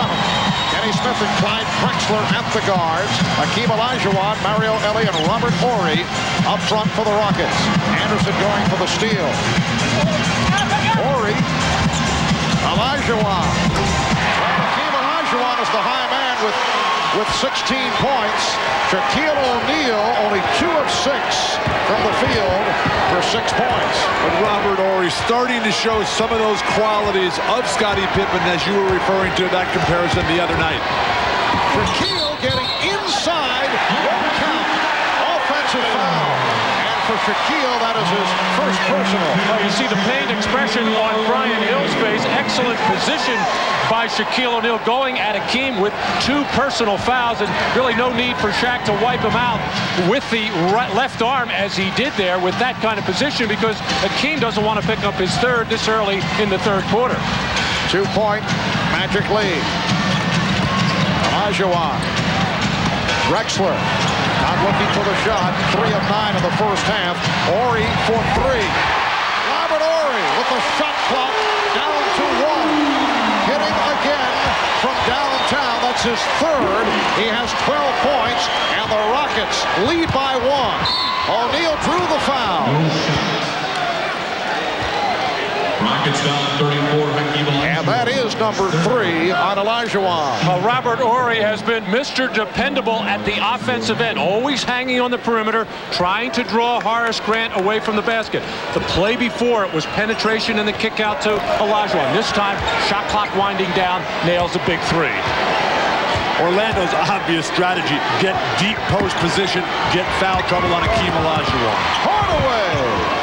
Anfernee Hardaway able to penetrate. He has 13. He's the high point man for the Magic. And they lead now by 1 with a minute and a half gone by in the third quarter. Orlando hoping to extend this series to a Game 5 here on Friday, while the Rockets hoping to wrap it here before the home crowd in game number 4. That is number 2 on O'Neal.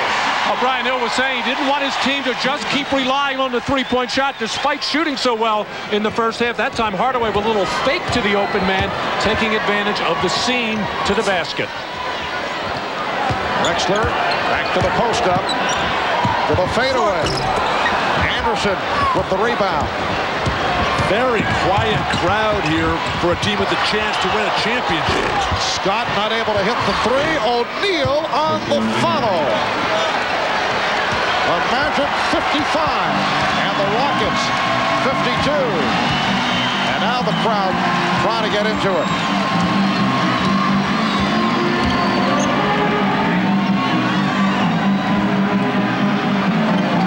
Shot clock at 7. And Olajuwon hit by Hardaway, was rushing by looking for the steal. Well, Clyde has been an effective post player, but when he has not been able to get to the basket, forced to shoot jump shot, as Nick Anderson does here with good defense, Clyde's legs look very dead tonight. Not a lot of lift. Kenny Smith. That's his first field goal, and the three-pointer ties the game at 55. Remember in game 1, Kenny Smith with the hot hand, 7 of 11 from downtown, 23 points in all. Hardaway not able to get the roll. Anderson kept it alive, but a bad pass knocked out of bounds by Drexler. Robert Horry getting back on defense, urging this crowd to get behind this team. He senses that it's a dead crowd right now, but the Rockets have to do something at either end of the floor to get the crowd involved.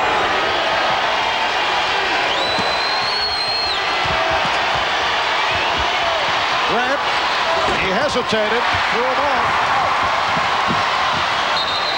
And Ellie had it knocked away, deflected out by the Magic.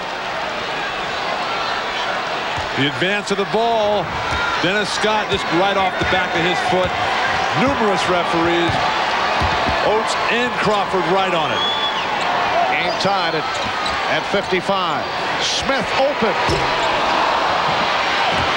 And Smith able to scoop it up. Smith with the ball fake. Terrific move by Kenny Smith. Good move by the Rockets to see if Kenny has the hot hand. But once Shaquille ran by him, Smith knew that he had no big man underneath the basket. Took it to the rim. Illegal defense called on the Rockets. And a technical foul will be taken. Kenny Smith, shades of Pete Maravich and Walt Frazier coming with the back behind. Show it to him with the fake behind the back and then just tease him at the hoop. Kenny Smith was in the stands at Madison Square Garden as a youngster watching Walt Clyde Frazier in his glory days with the Knicks. Kenny Smith did not score in the first half, but a couple of buckets here in the early going in the third, and he scored Houston's last 5 points. Rockets with a 1-point lead. Smith accelerates, gives it up to Olajuwon. Rockets lead 59-56, and the Magic will talk it over.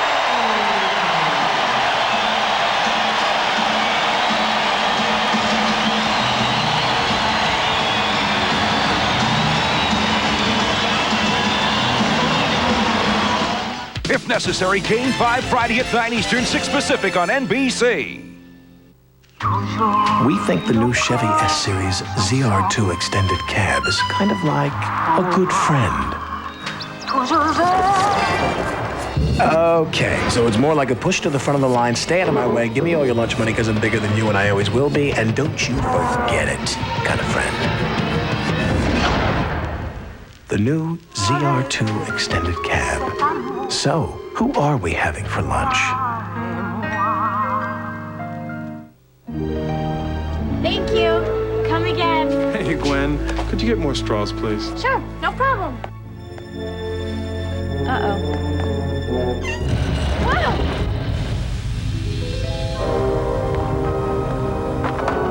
Cool. It's been months in the planning.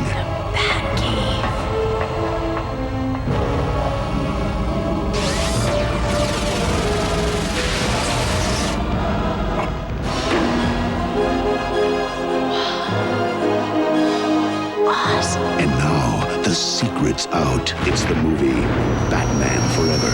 And McDonald's has joined forces with the Caped Crusader. So take a break and get your hands on all the dynamic deals coming this June. Straws.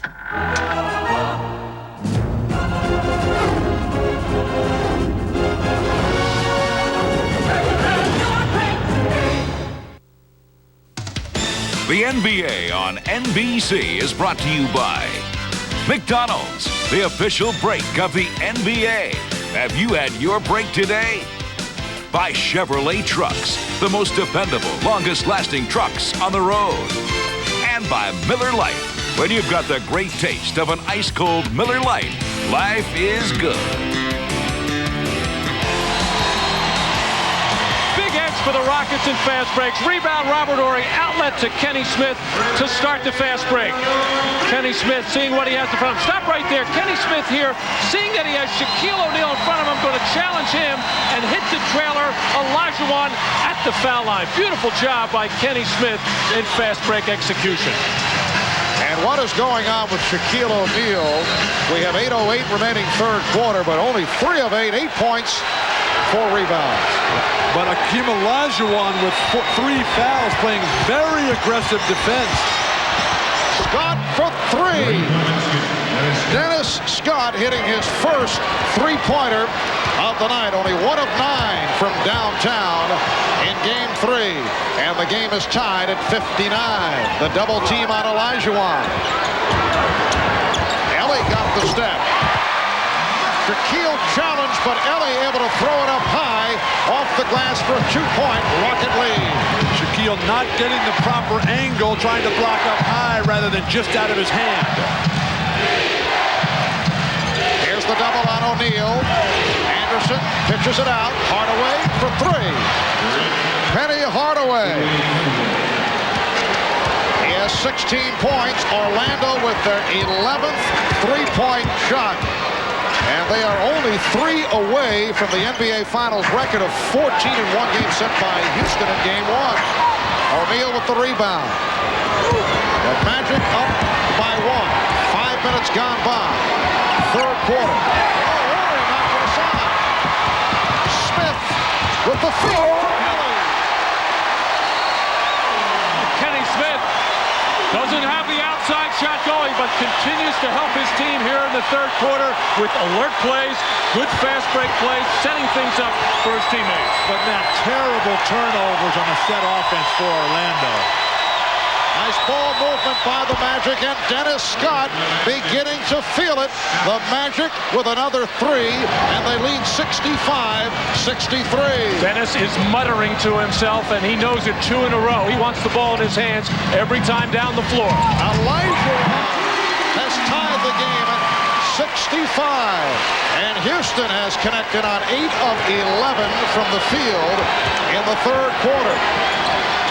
Halfway through. O'Neal, a powerful move. That's one we have rarely seen this series. Something that Shaq needs to do a heck of a lot more of. Hakeem tired. This is a period in the game where he's known to pick up careless fouls. Ellie for 3. Ori with the back tap. Olajuwon. And the game is tied at 67. Hakeem has 22 points. Scott for 3. Ori on the rebound. Rockets on the run. Ori for Ellie. Offensive foul. Robert Ori called for his second. Well, Robert Ori trying to keep the ball just long enough to make the play here, and he does keep it 1 tick too long as Dennis Scott does a good job of taking position in the lane. Robert Ori has to come to a jump stop there. He didn't do it. That's why he charged. Rockets and Magic tied at 67. Grant. Olajuwon with his 8th rebound. The conditioning of Hakeem Olajuwon, so apparent on his shots. And a push. As Olajuwon went into the spin, Shaw trying to help out is called for his second foul. The three-point shooting of Orlando really coming back in this game for penetration by Nick Anderson, and anytime you do that, the defense will collapse as both Hardaway, Shaw, and now Dennis Scott feeling it from the perimeter. Robert Ori with another solid performance. He has 14, fouled by Hardaway, and Ori will go to the line. What is Anfernee Hardaway trying to steal the ball out there? It's not like he's going to turn and shoot or turn and make his own one-on-one move. He's a spot-up shooter that you just give an open lane to the basket with a foolish stab like that. 3-point play, and the Rockets lead 70-67. Robert Ori has been magnificent right throughout the playoffs. If you look back during the regular season, he scored more than 20 points just twice. In the playoffs, he's done it 5 times. O'Neal. Strong move again by Shaquille. He has 12 points. 1-point Rocket lead. And Clyde Drexler shaken up on that play. He tried to bump Shaquille O'Neal. He's limping noticeably. Smith able to penetrate. He got the step, could not put it down. The alley-oop from Shaw to Hardaway. The Magic taking a 1-point lead. They've been looking to do that all series long. Brian Shaw and Penny Hardaway successful with that during the regular season. The Rockets had it scouted. That time they fell asleep. Olajuwon facing a double team. Now Shaw drops back. Shaw poked it away.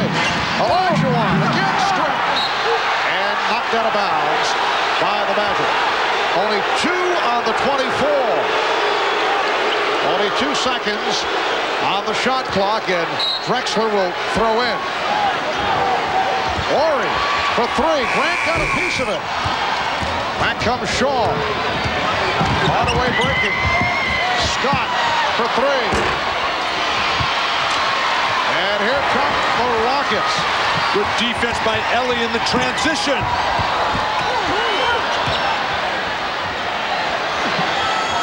Smith unloads for 3.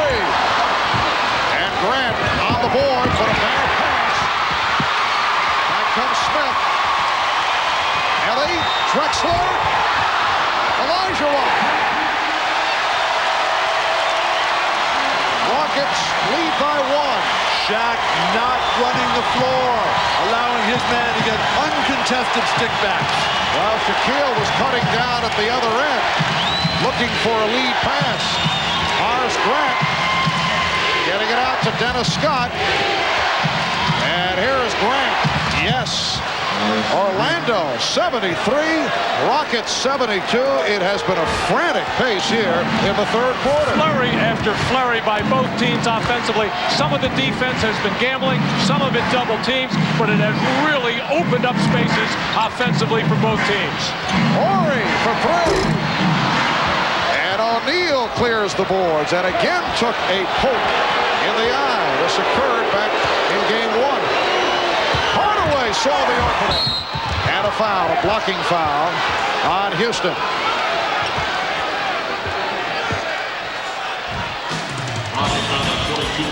Shaquille O'Neal starting to punish and wear down a very tired Hakeem Olajuwon. Will bank in the jump hook shot. And then Brian Shaw and Penny Hardaway, their favorite play in transition.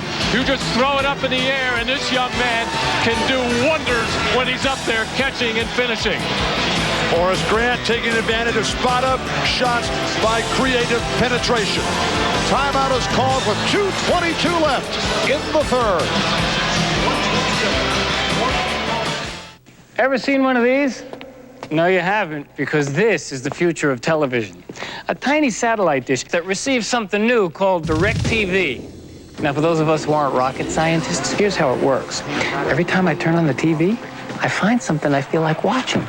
Let's say I feel like a movie. Oh, do I drive to a video store? No, I stay right where I am. DirecTV is my video store. The hit movies I want start every 30 minutes. Let's say I feel like sports. I get hundreds of pro and college games I couldn't before. And cable networks? I've got everything I want. Everything. And DirecTV is digital.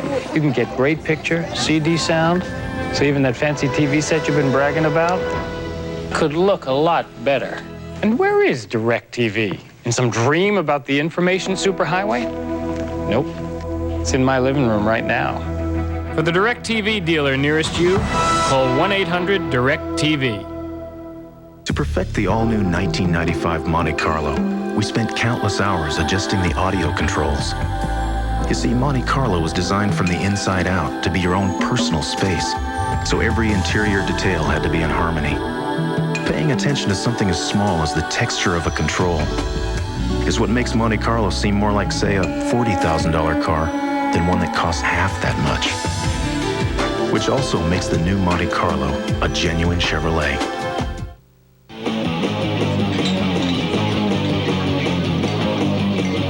Let's get out of here! Why? The noise! Okay!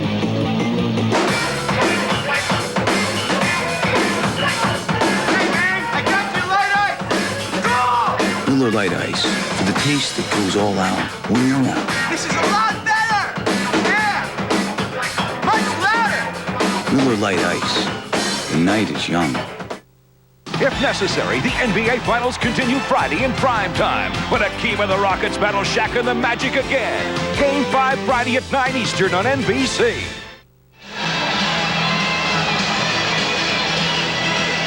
Well, a moment ago, Shaquille O'Neal took a poke.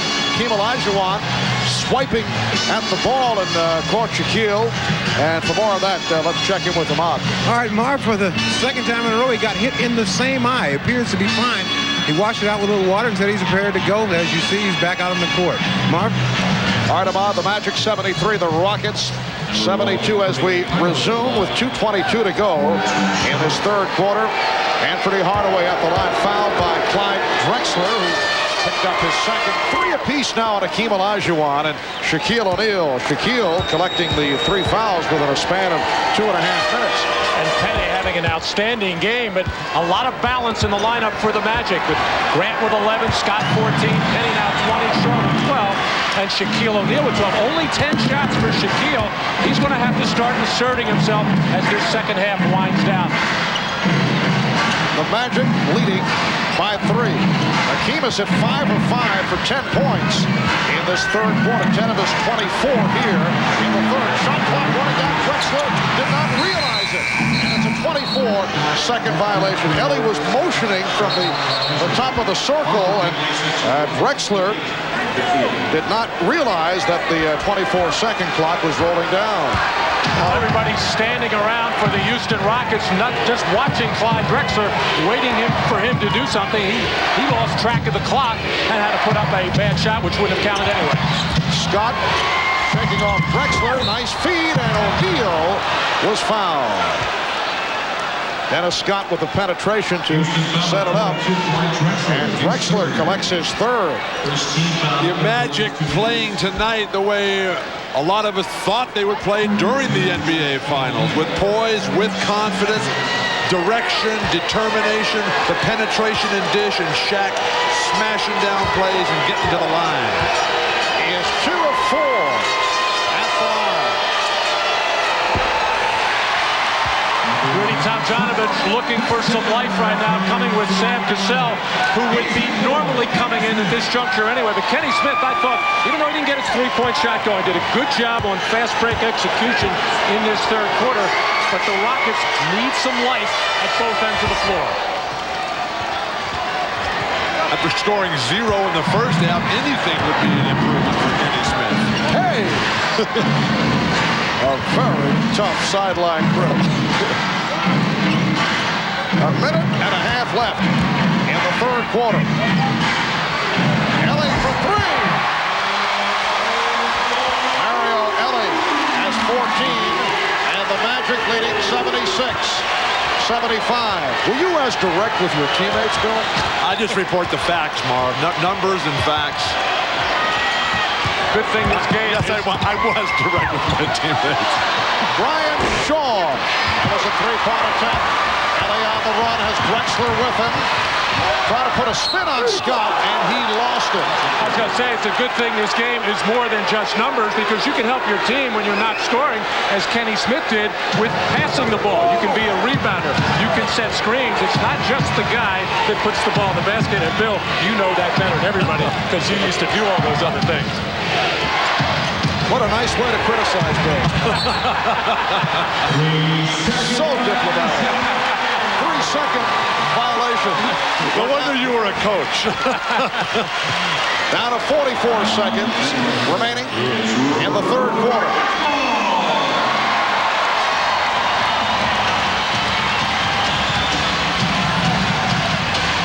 Cassell thought he had the baseline. Bad shot, and it was blocked by Shaw. Half-minute left in the third. Orlando in possession, up by 1. Shaw coming up short on that 3-point attempt. And it goes back to Houston with 21 seconds left in the third quarter. Houston needs a really good possession here. A bucket here will get this crowd going wild during the quarter changeover. Looks like high screen roll with Cassell and Olajuwon. Final seconds of the third. Cassell off the spin. Sam Cassell giving the Rockets a 1-point lead. 2 8/10 seconds to go. Scott battling as Ori was able to cut his path off, and that will end it. After 3, the Rockets with a 1-point lead.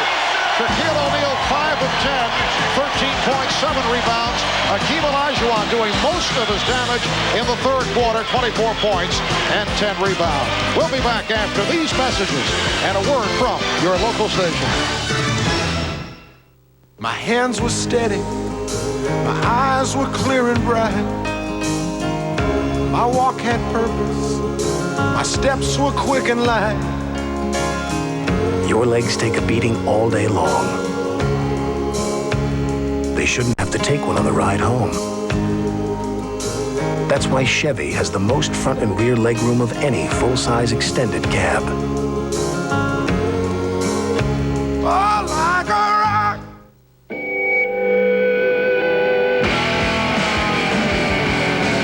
The load in that quarterback's pants is brought to you by Greg Lloyd and his Brutus Lowe, who remind you that players are made in the preseason. Wendy's présente son sandwich à la cordon bleu avec poitrine de poulet, jambon, fromage suisse et moutarde Grey Poupon. Le tout dans un pain Kaiser rôti. Mais faites vite, hein. No matter how you say it, it sounds delicious. CARE is here to help people help themselves. The progress is really remarkable in Zambia. People work so hard to improve their lot in life. And these people are really willing to learn now. I think Dikembe Mutombo understands that the power inside these people is really phenomenal. I know Mutombo will bring home one important thought. A little care can make a world of difference. The Tonight Show, Gail O'Grady and Iron J, NBC Tonight.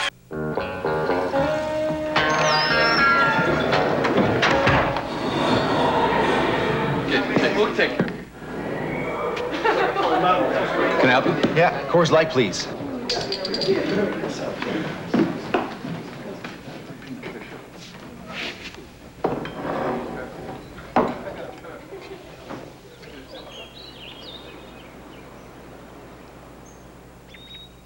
In the Colorado Rocky Mountain High, I've seen it rain and fire in the sky. Shadow from starlight, softer than a lullaby. Rocky Mountain High, Colorado. Rocky Mountain High, Colorado. Rocky Mountain High, News 4, Colorado's news channel, is Colorado's news leader. This copyrighted telecast of the National Basketball Association may not be retransmitted, reproduced, or rebroadcast without the express written consent of the NBA. And entertaining third quarter, high-flying basketball up and down the court. Houston leads by 1, 77-76. As we head to the fourth quarter, at the start of the telecast, we were discussing the fact that Brian Hill in great need of Dennis Scott and Nick Anderson to find the range. Well, Dennis Scott has been able to show some signs, 5 of 11, 2 from downtown, but Nick Anderson remains quiet. Well, Brian Shaw has come on and chipped in, not only scoring, ball handling, but playing very well, so he has picked up the slack for Nick Anderson. Fourth quarter underway. Shaquille O'Neal throwing an air ball on that jump hook. The shot clock still alive. It's down to 3. Shaw. And here comes Cassell. Eluding Shaw. Drexler. Scott got a piece of it. Beautiful play by Dennis Scott.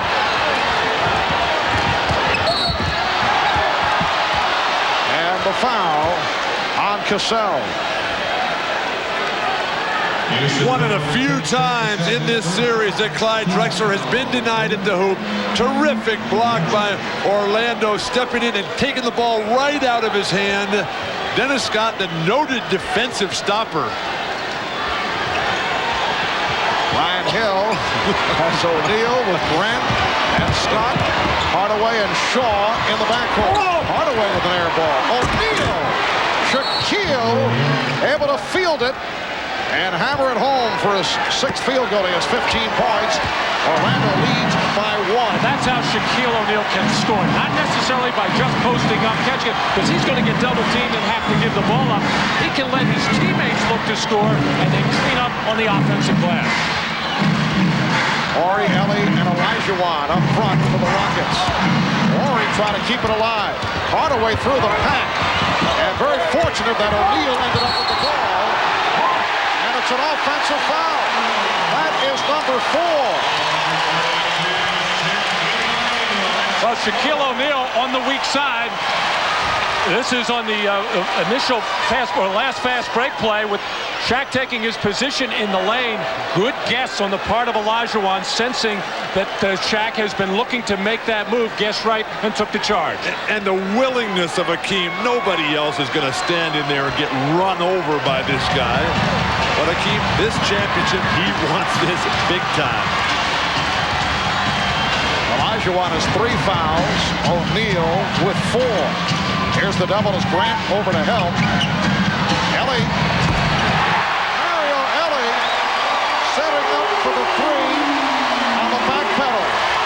Ellie with 17. And he continues to hit the 3-point shot off the steal. The Rockets leading by 2. And once again have the ball. They try to tie up Cassell to the foul charge to Hardaway. Well, we talk so much about Hakeem, about Clyde Drexler, but this guy has been solid as a rock for this ball club. Normally he has to have his feet under him. He had to make a little step back move here. He's still got his feet under him to nail that 3. Mario Ellie 18 for 31 from 3-point range during this NBA Finals series.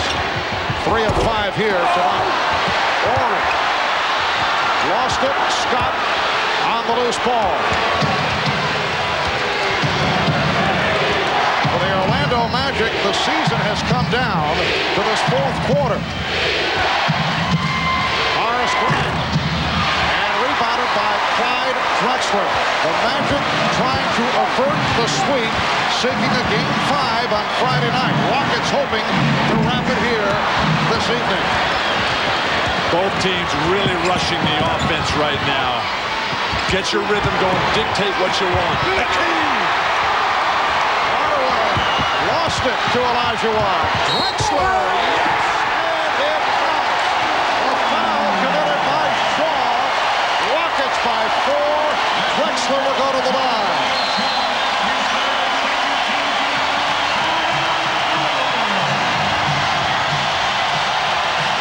This has been the big difference between these 2 teams.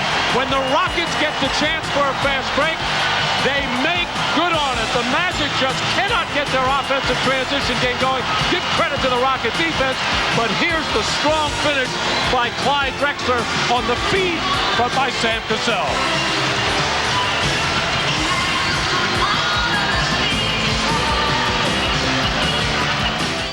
You got a wet spot? Let's go. Right here. You missed a spot. Thank you. I just can't afford the car I want. Your Chrysler Plymouth dealer offers our biggest cash back ever, or our lowest interest rates ever, or our lowest lease rates ever. On Plymouth Neon, Chrysler LHS, Concorde, New Yorker, LeBaron Convertible, even the car of the year, Chrysler Cirrus. We hear you, and we've got your number. Our biggest sale ever at your Chrysler Plymouth dealer now. On Friday, July 28th, Universal Pictures invites you to a world like none you've ever seen before.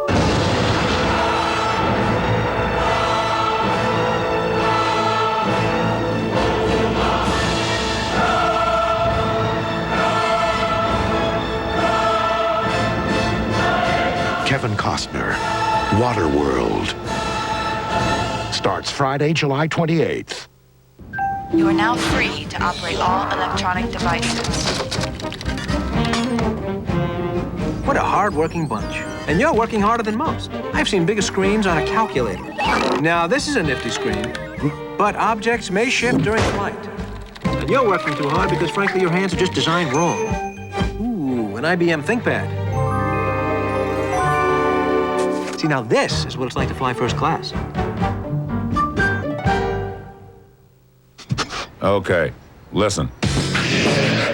Some of you hounds are getting all turned around dealing with the opposite sex. It's real simple. Be your own dog. And if that ain't good enough for her, she ain't good enough for you.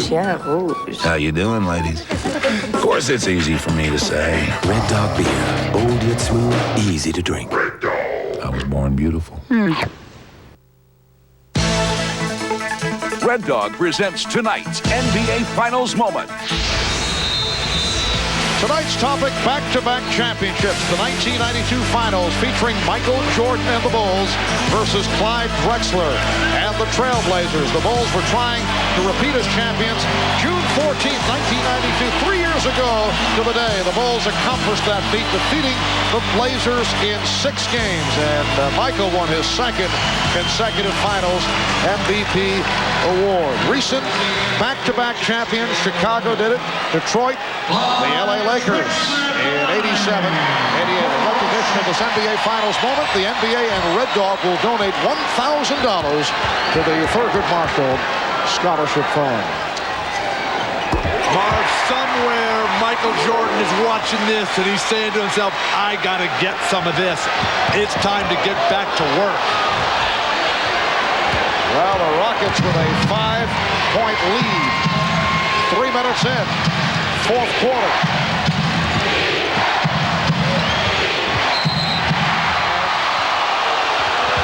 A whistle from Joe Crawford indicating a foul on Olajuwon. That is his fourth. Well, Shaq stepping in the lane, trying to cover up on Hakeem Olajuwon. It sheds him a bit and then stumbles, and now that's why the crowd is reacting there. Looked like probably no whistle should have been blown in that type of situation. Shaq lost his balance. And an offensive foul is called. It's on Dennis Scott. Setting the screen, trying to free up Shaq. It's like he popped Charles Jones ever so slightly. Players starting to fake a little bit now defensively. Olajuwon triple team and lost it. Hardaway looking behind him. Cassell draped around Hardaway, although did not commit the foul, and then was able to poke it away. Here's Melly. Rockets 85, and the Magic 78. Mario Ellie with 19 points. The crowd sensing the kill, but O'Neal right back. It's now to a 5-point lead. Beautiful alley-oop feed from Anfernee. I'm a little surprised that Anfernee is in the ballgame at this juncture. 8 minutes to go in the fourth quarter instead of Nick Anderson. However, Nick has struggled mightily in this game. Olajuwon back for Ellie, open for 3. Mario Ellie, 4 of 5 from downtown, and he is consistently open for 3. Hardaway right back. Rockets 88 from Magic 83. And Rudy Tomjanovich furious on the sideline over there, barking at his team, not wanting to give Hardaway that open look. 5th three-pointer for Hardaway. Olajuwon. Horry with the tip. And Horry is shaken up. Horry's down. And a timeout is taken by the Rockets. And Robert Horry is hurting. He's grabbing his back as he came sailing in from the perimeter to get that rebound, and whether or not he fell on his tailbone, I'm not sure right now, as trainer Ray Malchiori out to check on him. Horry has been plagued by back trouble. A little bit of collision. He's going down before he strained something, pulled something there. That is not a good sign for the Houston Rockets. If anyone can get him better, though, Ray Malchiori will get the job done. Actually looked like he banged into Charles Jones with his left knee, but he's grabbing his back. 7:19 left in the third. It's the Rockets by 5. I just can't afford the car I want. Your Chrysler Plymouth dealer now has 3 ways to save during our biggest sale in history. Get big cash back. or our lowest APR, or our lowest leases ever. Now, lease Chrysler Cirrus Motor Trend's Car of the Year for only $219 a month, or get 1.9% APR, or $500 cash back. We hear you.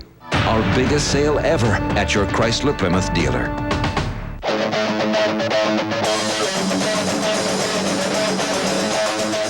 This What the Hell Was That move is courtesy of Emmitt Smith and his Brutus Mid, who remind you that players are made in the preseason. Today's harder working engines need Castrol GTX, the motor oil that provides maximum protection against viscosity and thermal breakdown. Because if your oil breaks down, what's next? Castrol GTX, engineered for greater protection against breakdown.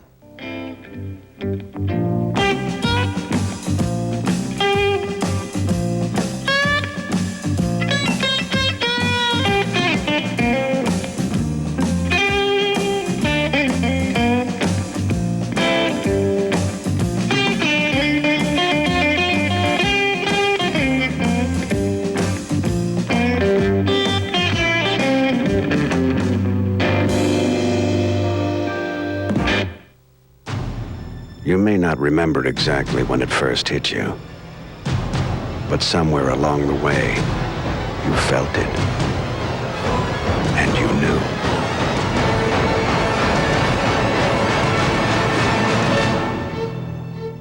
It's coming. The NBA on NBC is brought to you by Reebok. Come see how the game is played on Planet Reebok. By Chrysler Plymouth and your local Chrysler Plymouth dealers. And by the Pepsi-Cola Company, who reminds you that nothing else is a Pepsi. And a Storm back at the Summit in Houston, where the Rockets lead the Magic 88-83. Robert Horry did re-aggravate the back injury that plagued him this season, but he insisted to coach Rudy Tomjanovich that he wanted to come back in this game. Rudy telling his team, focus now for 7 minutes. And Robert Horry doesn't want to miss any of that time. Marv? Thank you, Hannah. Another sparkling performance by Robert Horry. You saw the stat line, 15 points, 11 rebounds. The Rockets with an 88-83 lead. We come up on 7 minutes remaining in the fourth. Olajuwon not able to handle that pass. Jones back on it. Shot clock at 7. Cassell fires. And Hardaway on it.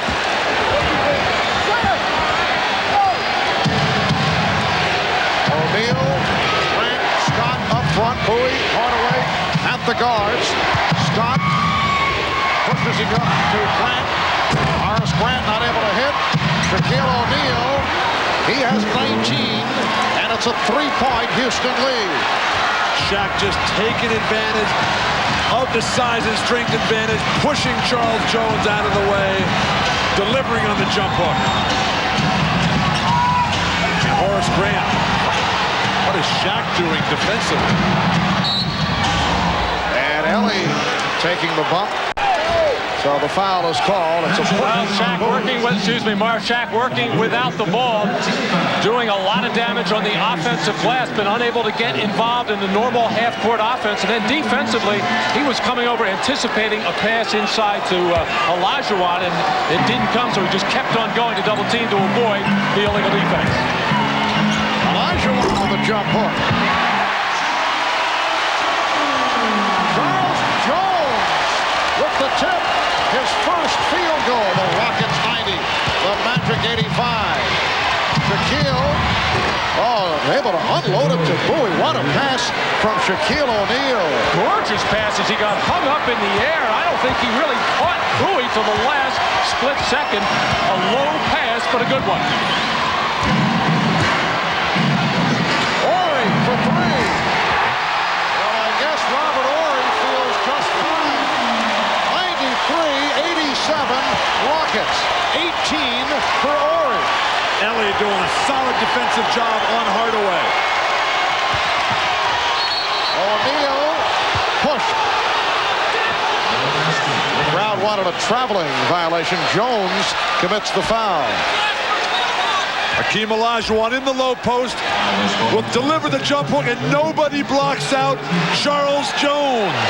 And then Robert Horry, feeding off the double team in low, delivers. Both teams with 3 fouls, 3 team fouls apiece. Charles Jones continues to defend against Shaquille O'Neal.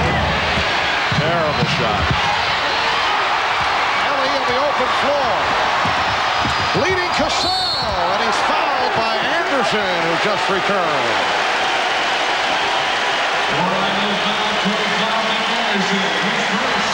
Well, down the stretch, the last 6 minutes of the previous 3 games, it has been a case of very poor shooting by the Magic. The last 6 minutes here tonight, they missed their first attempt, but they have not been able to do it late in ball games. Cassell on the line, providing the Rockets with a 7-point lead. And in the fourth quarters, it's been the Rockets who come up with the loose ball, the rebound, the block shot, and turn it into a fast break opportunity, and the Magic have just been unable to match it. Rockets lead 95-87. We're down to 5 minutes to go in the fourth. Fouled by Jones, and Rudy Tomjanovich does not mind that at all. Charles Jones did everything he could. Shaq gets the great position down low, goes for his signature shot, the slam, and Charles Jones says, sorry, young man, you got to make free throws in our building with our crowd in your face. Such an impossible cover for just about anywhere when Shaquille is moving, as the crowd is yelling and screaming with Shaq on the line. But as long as Shaq keeps active, he can still be an effective offensive player. And only 3 of 8 at the foul line. The Houston Rockets gunning for their 2nd consecutive NBA championship. They lead by 8. Hakeem in the post.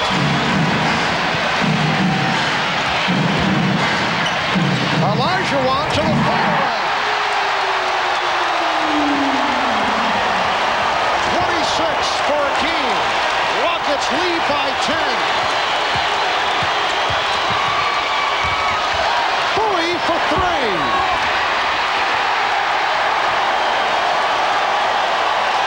And the crowd here at the Summit standing and cheering. Cassell calls for time with 4:10 remaining. In this fourth quarter, it's a 20-second timeout. The Houston Rockets with a 10-point lead. Rockets attempting to become the first NBA champion to keep the title with a sweep, and they have come out strong. In this fourth quarter, they've outscored the Magic 20-11 here in the fourth. Hakeem Olajuwon working, no double team that time. Shaq has come back, and Hakeem knows that when there's only one guy on him to shoot it every time, his worst shot is better than almost anybody else's bad shot. And for one of the rare double-figure leads in this series, I anticipated a Magic timeout. Sam Cassell got in trouble as the Magic doing a little run-and-jump double team. He had to stop the clock with the 20-second timeout, afraid of getting tied up. Rockets have 3 timeouts remaining. The Magic 4 plus their 20. Houston with a 10-point lead. Olajuwon off the fake, through the foul. He knew he had O'Neal. And Hakeem to the line for the first time. Well, Shaq is slapping away at the ball there. Not a good idea. He's got to just establish his position. But the little eyebrow fake by Olajuwon got Shaq in the air, and Hakeem knew what to do with that. Just took the contact and threw it towards the basket. Hakeem, the total repertoire on display tonight. The turn and face, he's lowering the ball a little bit, forcing Shaq to back up. That gives him room to deliver his shot. The Rockets have opened up their biggest lead of the night. A margin of 12. Just under 4 remaining in the fourth. Hardaway Hardaway got the step, and he drew the foul. Hardaway will go to the line now. Both teams are over the limit. Foul number 4 committed by Charles Jones. Giving up the baseline. Everybody behind so concerned about Shaquille O'Neal. Is the same situation Chicago was in Game 6 when they're trying to close out Orlando, and they gave up, what was it, 14 straight points? And here is Clyde Drexler making his return. Clyde Drexler looking for his first NBA championship. Born and raised here in Houston.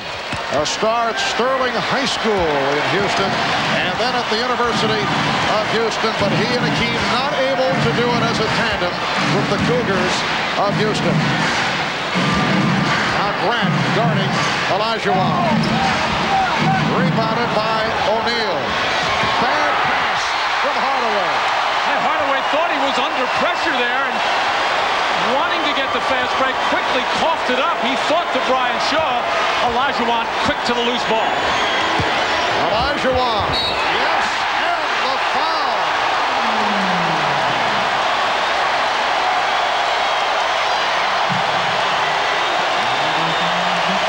And the Magic becoming unglued here. A bad turnover by Penny Hardaway, and the quickness and the strength of Hakeem Olajuwon, and nothing Horace Grant could do to stop it. Shaq, who's picked up 5 fouls in the second half, unable to guard Hakeem himself. That defensive rotation really been the difference in the series. O'Neal, Rockets 101, the Magic 91. We're just under 3 minutes remaining in the fourth quarter. The Houston Rockets going for a 4-game sweep, looking to avert a Game 5 here on Friday. And the Rockets now using the clock. 5 of the 24. Ori. Rebound Olajuwon. Stolen by Anderson.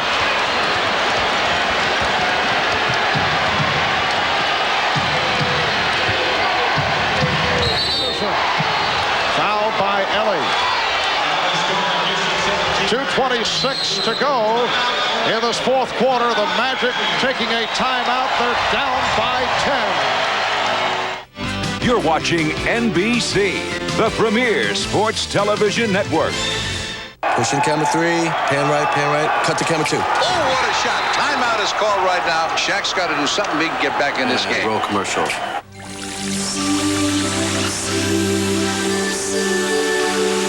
Shaq is leaving the court. What do you mean he's leaving the court? Stay with him. Just stay with him. Leaving the court. Look, he's over there. He's on Lucy. What? He got... Where is he? He's on 4. He's on 4. What is going on here? I didn't know Shaq could ride a horse. Nice day, huh? Hiya, pal. New cars to generate. Well, the timeout is over. I wonder if he's going to get back. Shaq's back right now. Says there's nothing good on TV. I just can't afford the car I want. Your Chrysler Plymouth dealer offers our biggest cash back ever, or our lowest interest rates ever, or our lowest lease rates ever. On Plymouth Neon, Chrysler LHS, Concorde, New Yorker, LeBaron Convertible, even the car of the year, Chrysler Cirrus. We hear you, and we've got your number. Our biggest sale ever at your Chrysler Plymouth dealer now. Pete, it was nice to win 2 straight Wimbledons, wasn't it? It'll be nicer to win 3 straight. You know I'll be there. I wouldn't count on the 3-peat. You've been playing pretty well lately, haven't you? So I'm told. You know, they give the runner-up a trophy, too.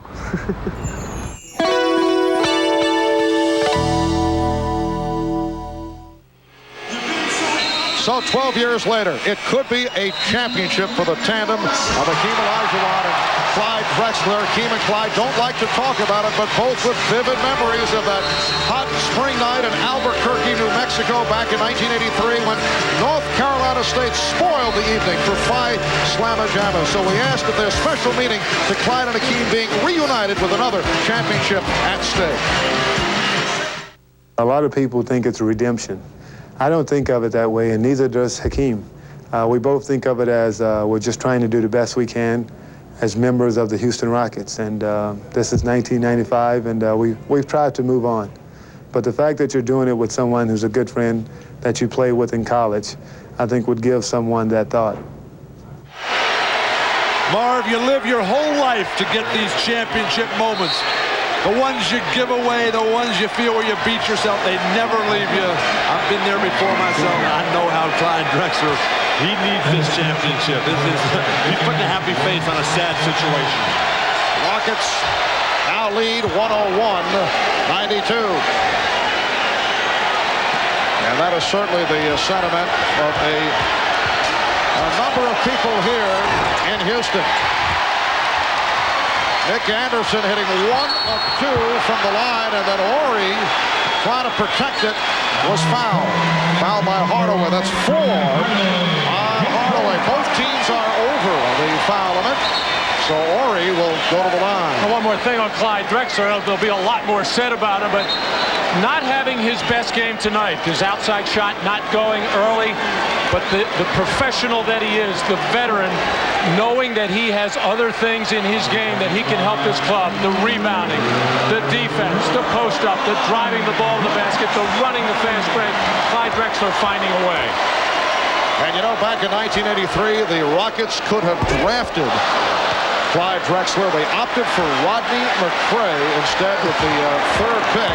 McCray played 5 years for the Rockets, then sent to Sacramento on the deal for Otis Thorpe. And then, ironically, Thorpe goes to Portland in the trade for Drexler. 2:15 remaining in the fourth quarter. O'Neal. Rockets lead 101-94. 2 big misses by Robert Horry at the line. Blocked by O'Neal. This game very much alive with just under 2 minutes to go. Crowd wondering why the Rockets didn't use some clock there. Hardaway for 3. Drexler on the rebound. That would have been a huge field goal. And a foul committed by Shaw. So once again, Horry will go to the line. Shaq continuing to deliver. Big fourth quarter again for him. Then the incredible block just takes the ball right out of a man who's having his way on the offensive end. He takes it out of his hands. But Hakeem Olajuwon knows better. The Rockets don't necessarily need a shot there unless it's a wide open layup. They should be thinking about moving the ball, spreading the floor, forcing the Magic to either make a mistake defensively or to foul them. Horry 3 of 6 at the line. 8-point Rocket lead. 1:42 to go in the fourth. Horry comes back after missing 2. Converts on both. 103-94 Houston. Magic looking for a quick shot. 1.5 remaining. Nice move by O'Neal. Rebound Horry. And the Rockets should be in no hurry. Olajuwon is fouled by Hardaway. Robert Horry, we've been talking about his defense throughout this series. It has been exceptional in every way, shape, and form. But watch him coming over here, knifing into the open area, boxing out, getting high in the air, and getting to the rebound to go at the other end as Olajuwon will draw the foul on Penny Hardaway. And Hakeem with 31, 3 of 4 at the line. Another magnificent all-around performance by Hakeem Olajuwon. 1:15 to go. Rockets by 11. Shaquille O'Neal off the double team. Rockets now lead 105-96. as Horry is hit from behind by Shaw. Well, Houston has gone to their late-game strategy, which is to not double-team Shaq, not give up the kick out for the three, which will allow the comeback to happen faster. That puts a lot of pressure on Hakeem Olajuwon, and as you see, no one person can guard Shaq. So Horry, a 77% free throw shooter during the playoffs. 4 of 7 at the line tonight. A timeout taken by the Magic. A minute 5 left, fourth quarter. The Rockets lead by 9. You are watching the NBA on NBC. His name is legend.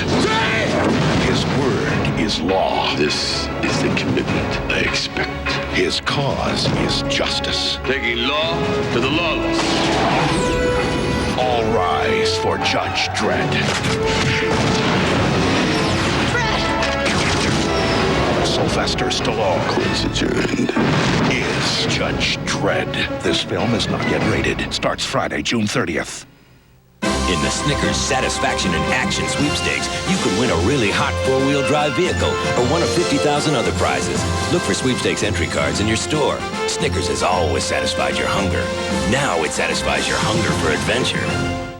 Wet roads like this inspired Goodyear's newest all-season AquaTread, the all-new AquaTread 2, with a deeper, wider aqua channel for outstanding wet traction. The new 65,000-mile AquaTread 2, only from Goodyear. Dearly beloved, we are gathered here today. This is dull. Doesn't have to be. And now the starting lineup. That groom from Texas, Billy Clyde Humphrey. And at bride, a 5'6" debutante from Alabama, Nell Peterson. The Humphrey wedding brought to you by Miller Lite. When you've got the great taste of an ice cold Miller Lite, life is good. The vows are up. I do. I do. And they're good. Whoa, Nelly. That was beautiful, man.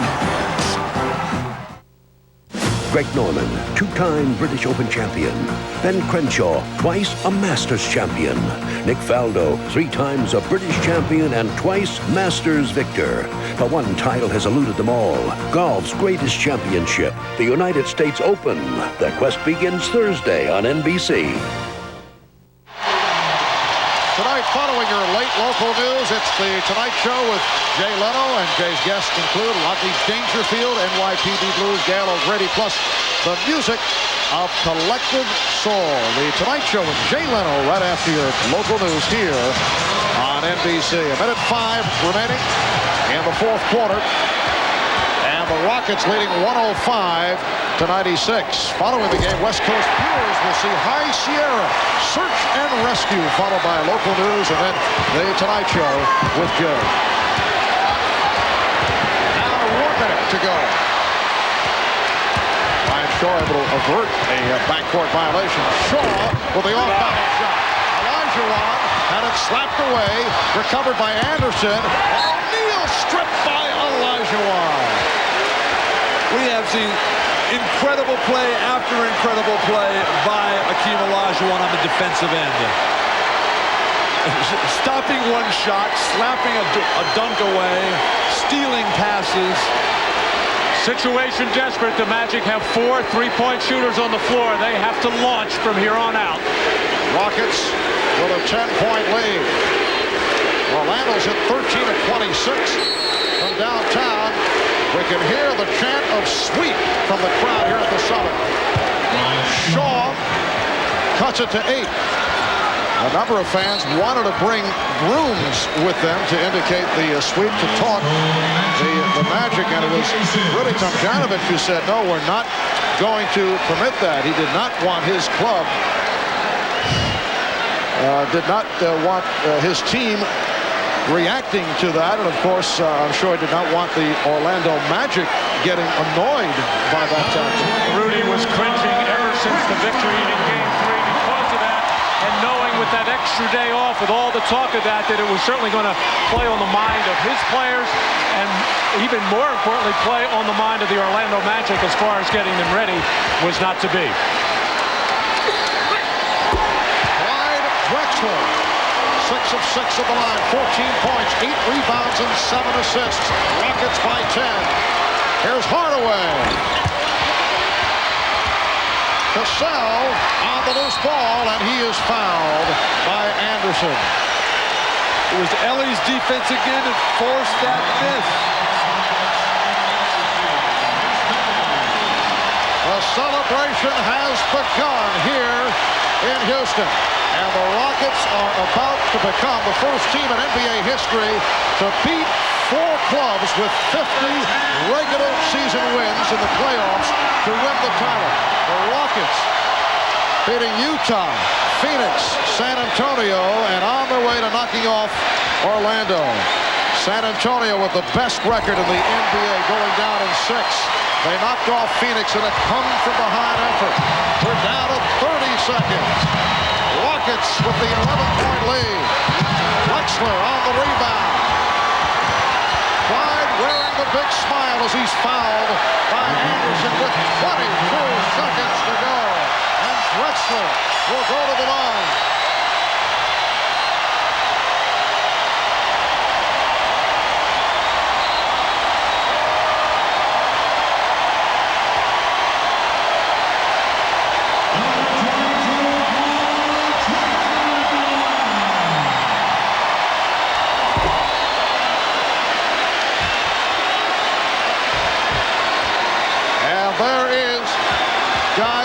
Who I'm certain is enjoying these special moments with Clyde Drexler and Hakeem Olajuwon. 110-98.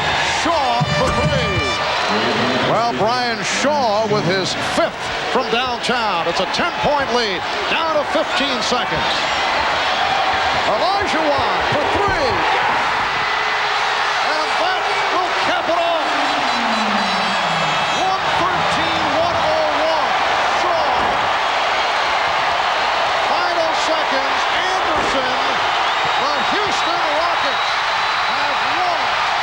Second consecutive NBA championship. They have swept the Orlando Magic.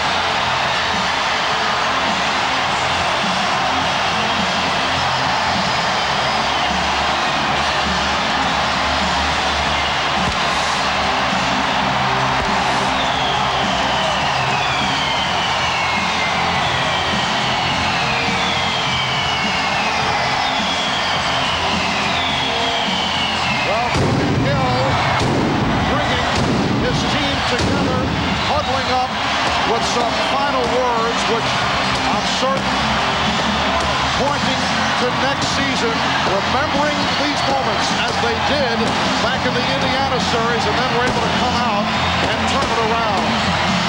You should not take away from the tremendous season that the Orlando Magic had, winning 57 games, the best record in the Eastern Conference, a strong run through the playoffs to get here, and coming out and playing so well in Game 1 and losing a heartbreaker there, which actually turned this whole series around. But Marv, you're exactly right. They have had these huddles before, and it's a little bit to reflect on what happened before, but certainly what lies ahead for this organization. And for the Houston Rockets, a terrific finish after going through a tumultuous season, including a major trade that was not well received at first. They persevered through Hakeem Olajuwon's bouts of anemia.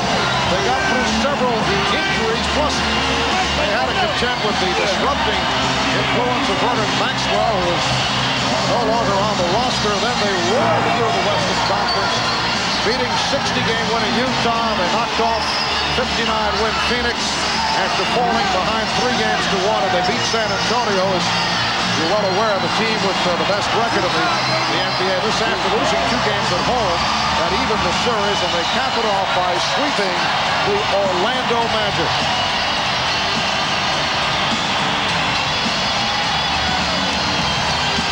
So Hakeem Olajuwon, 35 points, 15 rebounds. Clyde Drexler, 15 points, 9 rebounds, and 8 assists.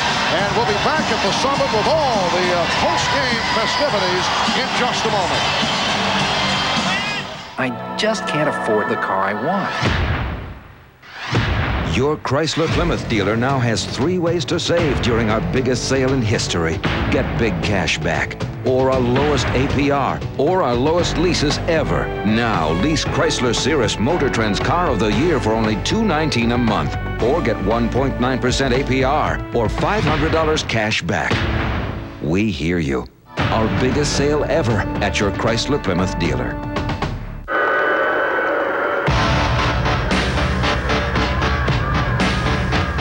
This block party is brought to you by Shaquille O'Neal and his Shaq trainer.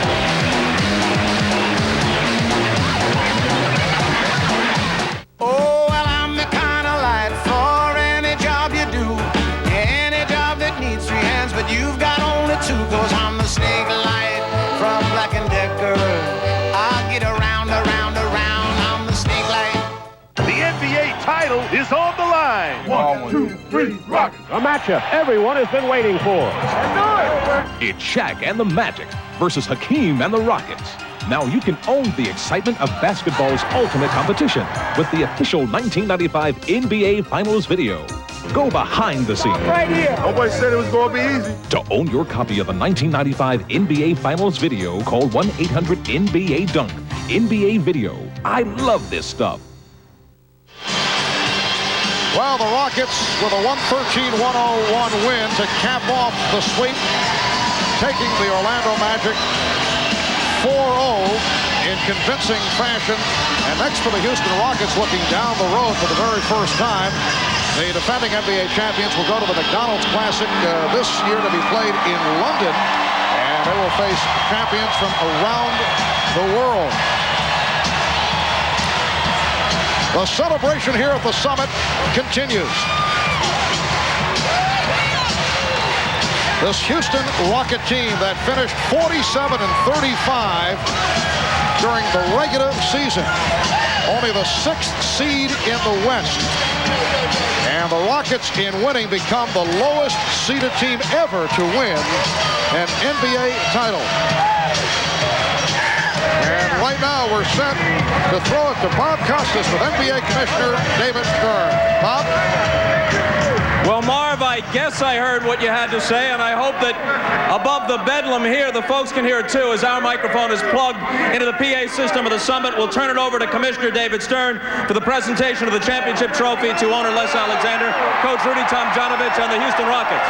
Houston Rockets, your determination in winning your back-to-back NBA championship has fired the imagination of basketball fans the world over and won their admiration and respect.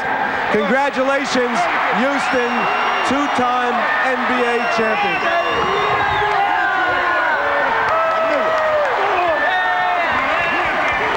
The trophy taken by the owner, Les Alexander. Les, a brief comment?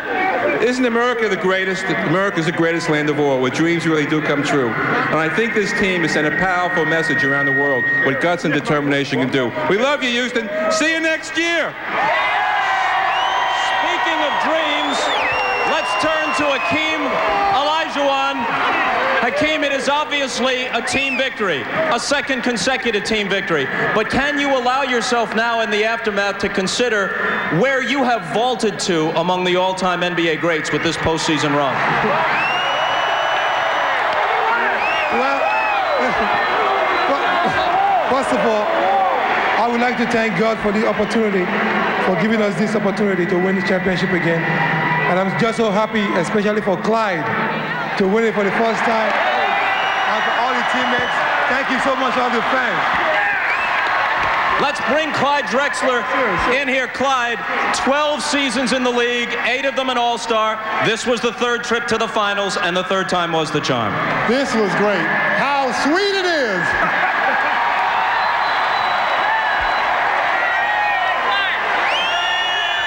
Please don't drop it.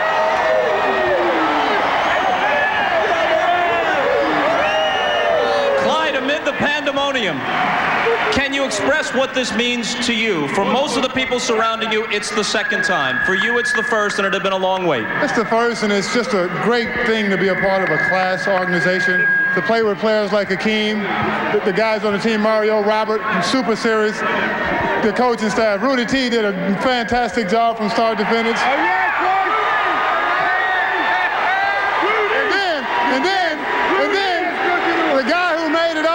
unbelievable. Leslie Alexander. Thank you. All right, baby. Let's turn to Rudy T. Obviously, each is special. But I also think let's let him have his moment. Let the crowd express their appreciation for him. I think it's fair to say that this year's team is a better basketball team than last year's. Why?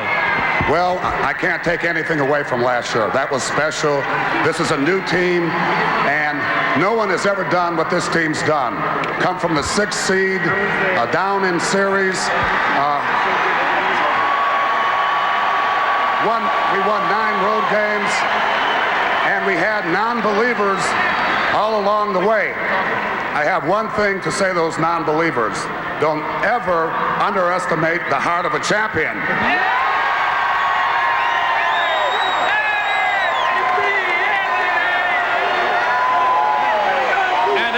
Champions celebrate. We'll try and grab as many players as we can. Robert Horry had another big game tonight, and throughout these playoffs, he has shown a cool that has belied his 3 years in the league. Robert, express your feelings if you can, and the fact that you were a huge contributor to this championship. It feels so wonderful, especially to go out when people doubted us, to go out and do it again, and we come down from a 6th seed to win it. It's just so unbelievable, you know. We came out and battled hard, you know. Like Rudy said, nobody can doubt the heart of a champion. We got it. We just got to try to do it again next year. As I look around, I don't see Sam Cassell or Kenny Smith. Perhaps they are with Hannah Storm amid all the pandemonium, and maybe the best thing we can do is send it back to Marv, and perhaps from his position he can commandeer things from here. Go ahead, Marv. All right, Bob, and our post-game coverage, including more interviews from the Summit in Houston, will continue in a moment. A reminder tonight, following our coverage and following your late local news, it's the Tonight Show with Jay Leno. And Jay's guests include Rodney Dangerfield. But we'll be back with more from the Summit in Houston after this.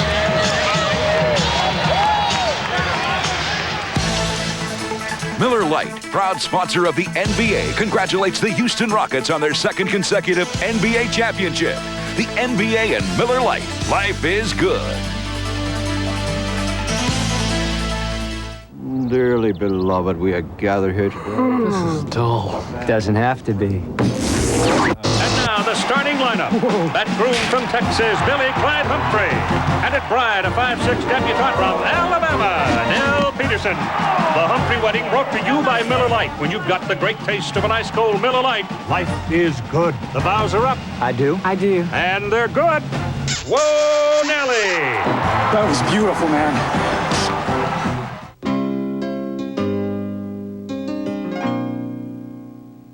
'Cause I feel so.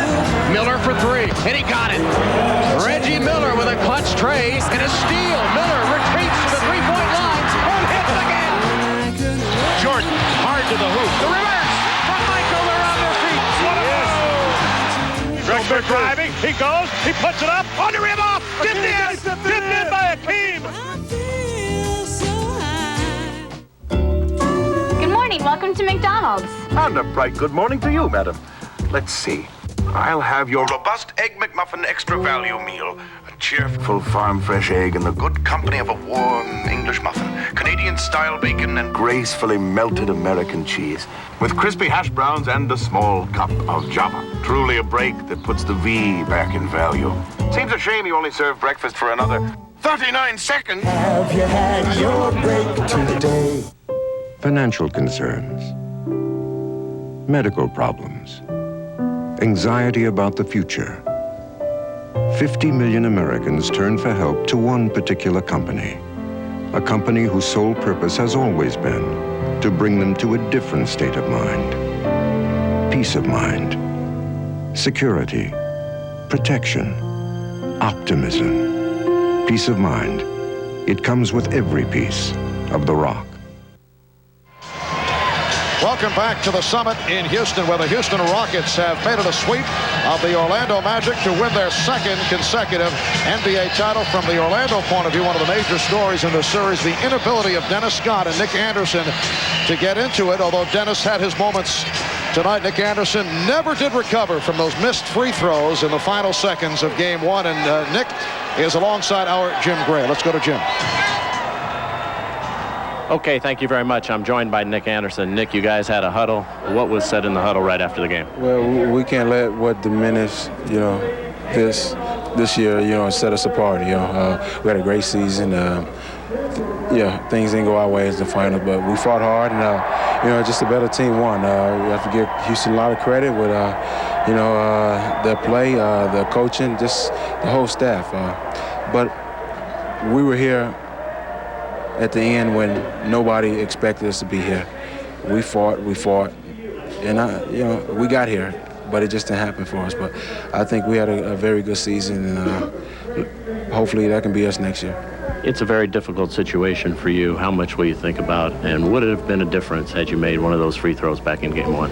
Yeah, maybe it would have, but I can't think about that. That's in the past. Can't change what happened, but I can't say Nick Anderson always fight hard, always give his best. I think I gave 110%. That's all I can ask for. 3 of these 4 games were very close in the fourth quarter. Somehow Houston managed to win. What was the difference in the fourth quarter? Well, they made big shots. Horry, Ellie. Like I said before, everybody's talking about Hakeem and Drexler, but I think Horry and Ellie made a big difference. Nick, you're a stand-up guy. You've answered all the questions. We appreciate you coming on right now. All right, thank you. All right, let's go back outside to the celebration.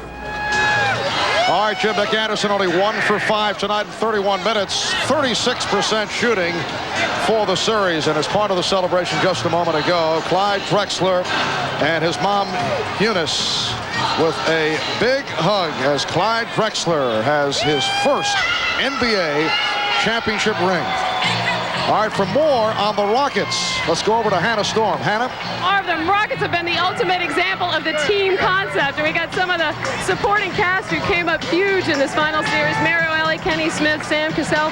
Kenny, how much more gratifying is this than last year? Nobody gave you a chance to get out of the first round. It's unbelievable. I think that just the team overall, the way we stuck together, we believed in ourselves and the belief in the strength, and that's what really got us here.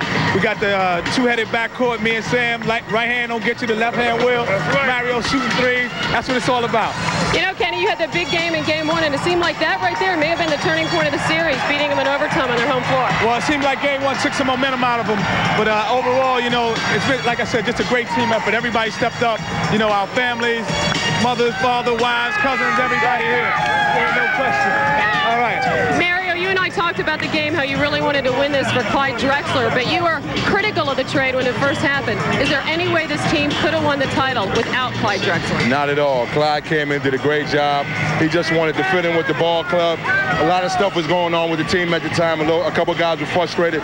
But once Dream got hurt, Clyde stepped his game up, and he fit in real well with us. And that 1-2 punch of him and Olajuwon really carried us to the championship. How gratifying is this for you? You didn't play much in last year's finals, but you were a huge force this year. Well, I just want to go out there and prove something. I didn't get to play last year in the finals, but this year I got a chance. I wanted to make the best of it. I had a great game tonight, and not just a way to get my summer started. Sam, how important is the team concept on this? You guys have a superstar who puts the team first. How key was that in enabling you guys to make history here?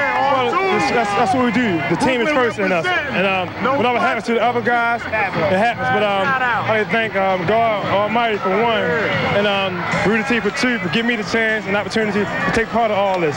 Sam, you guys were motivated by a lack of respect. Do you feel like you have the national recognition you deserve now? We got to get it now. If you don't want to give it to us, please give us something. So please give us the respect. Okay, and on that note, should you be considered to win the NBA championship next year? Should you be the favorite? It doesn't matter, but I tell you what, if we get opportunity, we'll be right here again. Kenny, any reason this team can't win it again next year? You got a dynasty going here? Well, right now we're starting to find ourselves. We're not even ready. We didn't even play our best game yet. No, it's a long way to there. No question. Everybody in New York City, hello, Queens, Left Back City, my brother, everybody. Okay, let's send it back to Marv. All right, Hannah, and Mario Elie, one of the heroes tonight for the Rockets, 9 of 11 from the field. He had 22 points. Sam Cassell had that enormous Game 2. Kenny Smith coming up big in Game 1 with the 7 3-point field goals to set an NBA Finals record, 23 in all. You see Cassell, 8 of 12 in Game 2. Robert Horry solid throughout the series, starring in Games 3 and 4. And the numbers on Elie tonight. So the Houston Rockets, who a year ago won with defense in a physical 7-game series against the Knicks this season, averaging better than 114 points per game and a different style of basketball to win the finals in defeating the Orlando Magic. Let's go back to Jim Gray. Okay, thank you very much, Marv. I'm joined by Shaquille O'Neal. Shaquille, 3 of these 4 games were very close until the 4th quarter. What was the difference? Why was Houston able to pull away and win those close games? They shot the ball well. They played real well. But I want to congratulate our team for not giving up. We were down 3-0. We could have easily gave up, but we didn't give up at all. And that's a sign of a good, strong team. And we're a young team, and I'm a young player, and I'll be in this position many more times. You feel this is just the first of many tries for you? This is a learning experience for us, but we're not going to use that as an excuse. We didn't play well. The Houston team played well, and we just have to remember this feeling, work hard in the summer, come back next year and try to get to the same place. Shaq, so much was made about the experience of Houston and the inexperience of Orlando. Did that turn out to be a factor in this series? They did have a lot of experience, and they made big plays and they hit big shots. But again, I want to commend my team for not giving up. We went out and we played hard. Could you have ever imagined that you would have lost 4 straight before this series started? Not really, but it happened. My team played great. We didn't give up. We came out like warriors. Can you tell us what was said at the end in the huddle and what the feeling is here in this locker room? We just said, we played hard. Commend ourselves for not giving up, and just, got to do better next year. You're holding your head up? Of course, always. Shaq, thank you very much. It's awful classy of you to come on in this situation. Let's go back outside to Marv Albert. All right, Jim. And Hakeem Olajuwon averaging close to 33 points per game for the series. Shaquille O'Neal at 28 a game, although I thought for the most part throughout the series Shaquille did not have his usual fire. So the Houston Rockets in a 4-game sweep of the Orlando Magic. For Matt Guokas, Bill Walton, I'm Marv Albert. Thanks for tuning in right throughout this NBA season. Now let's rejoin Bob Costas. Bob? All right, Marv, thanks very much. By way of summing up, I think we can certainly say the Houston Rockets are anonymous champions no more, and what they achieved tonight, back-to-back championships, is not unprecedented. 5 NBA franchises have done it before, but the manner in which the Rockets accomplished this feat is unique. No team seeded as low as 6th as ever before won the championship. This team, an underdog in every series and without home floor advantage in any of them, could have breathed its last in 5 separate games in the first 2 rounds. Down 2-1 to Utah in a best of 5 and 3-1 to Phoenix in a best of 7. In every case, they escaped and endured. By the time they hit San Antonio, they were in a groove that made their modest regular season total of 47 wins irrelevant. They were playing at a level beyond anything they had achieved in their first championship season. By eliminating the Spurs, the league's winningest team, and now sweeping the Magic, the #1 seed in the East, the Rockets have prevailed not just on the scoreboard, but this time they have prevailed artistically as well. Credit their resiliency and resourcefulness and the guiding hand of self-effacing but masterful Rudy Tomjanovich. For a variety of reasons, this team exceeds last year's, in part because young Sam Cassell and Robert Horry are a year better, in part because the Mario Ellies and Kenny Smiths had their biggest moments in the biggest games, in large part because of the brazen deal that brought Clyde Drexler home to Houston, giving the Rockets another genuine star presence and giving Clyde this sweet satisfaction.